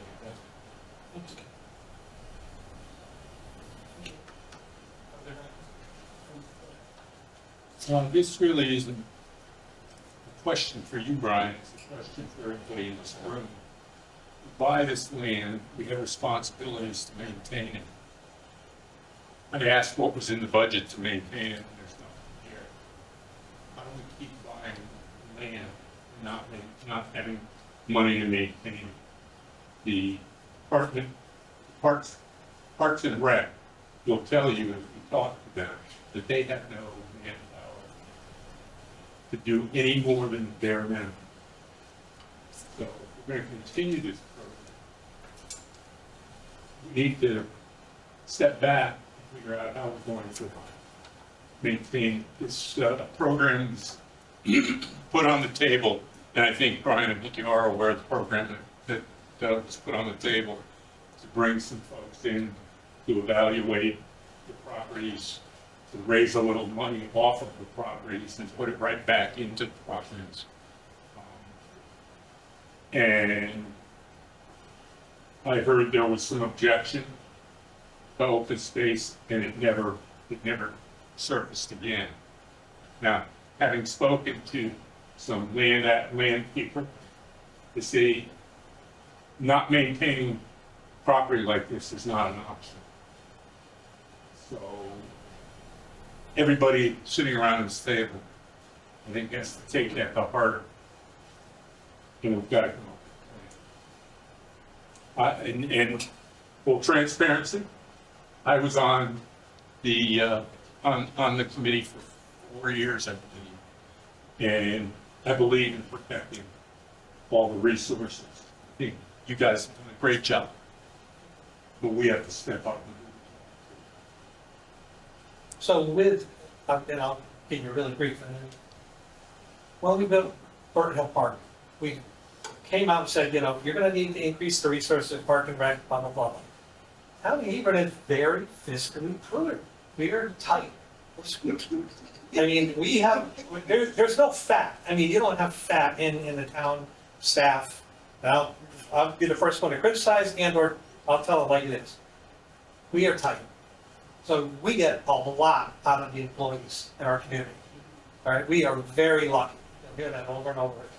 So, yeah, Park and Rec took on huge leaps and bounds over the last couple decades. That's paid off. So, yeah, the machinery we invest in could be more efficient, and that gives them the opportunity to get more done.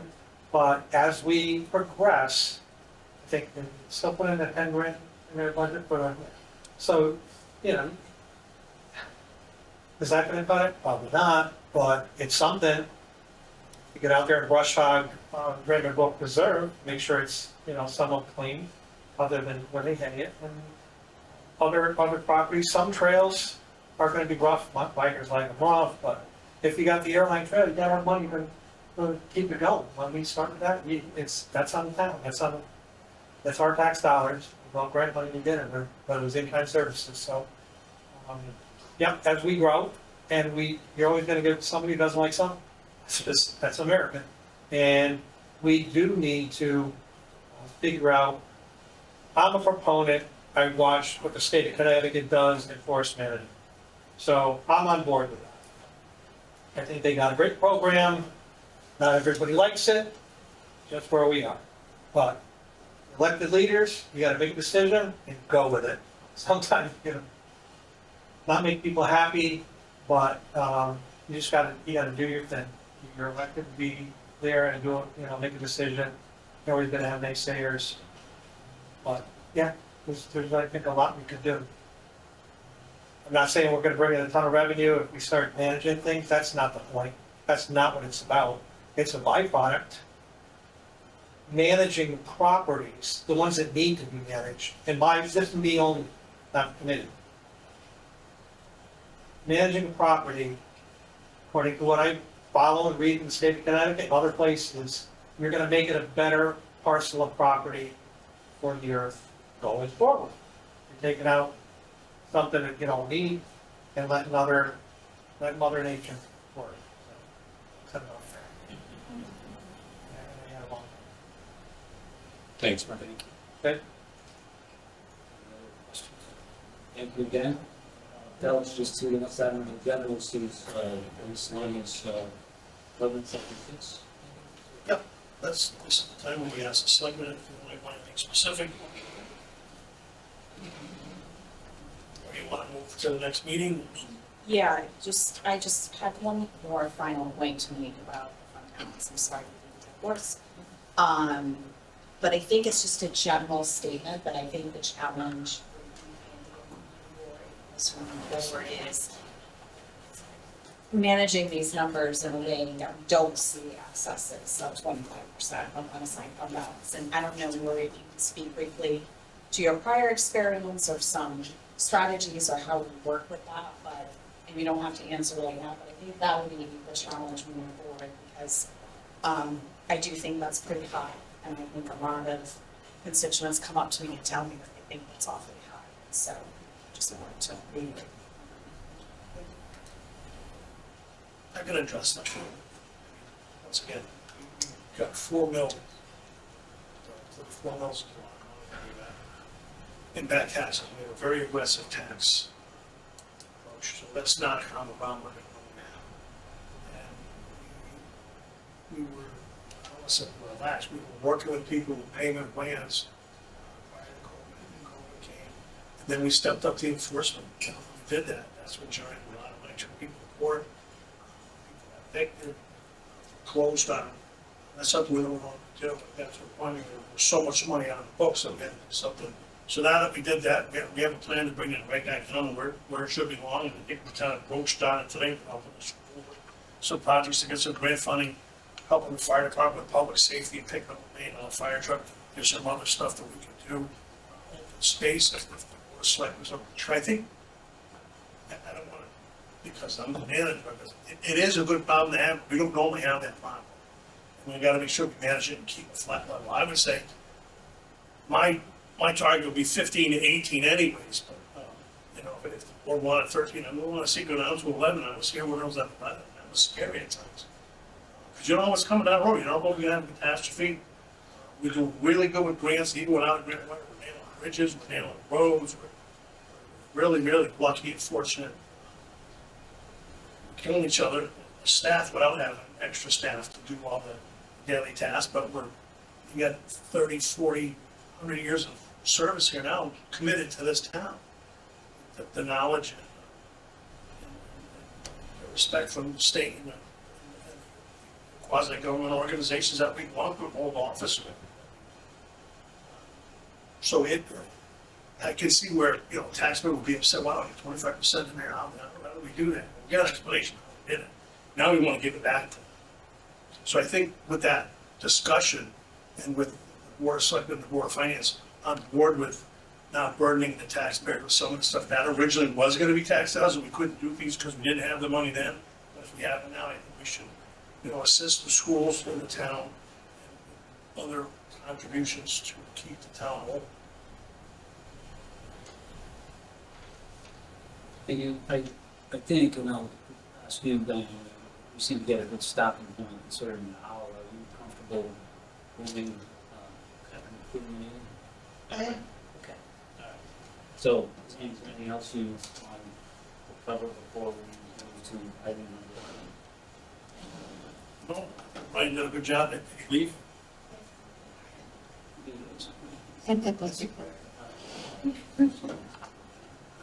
What's up? Move that board select major and then I join it.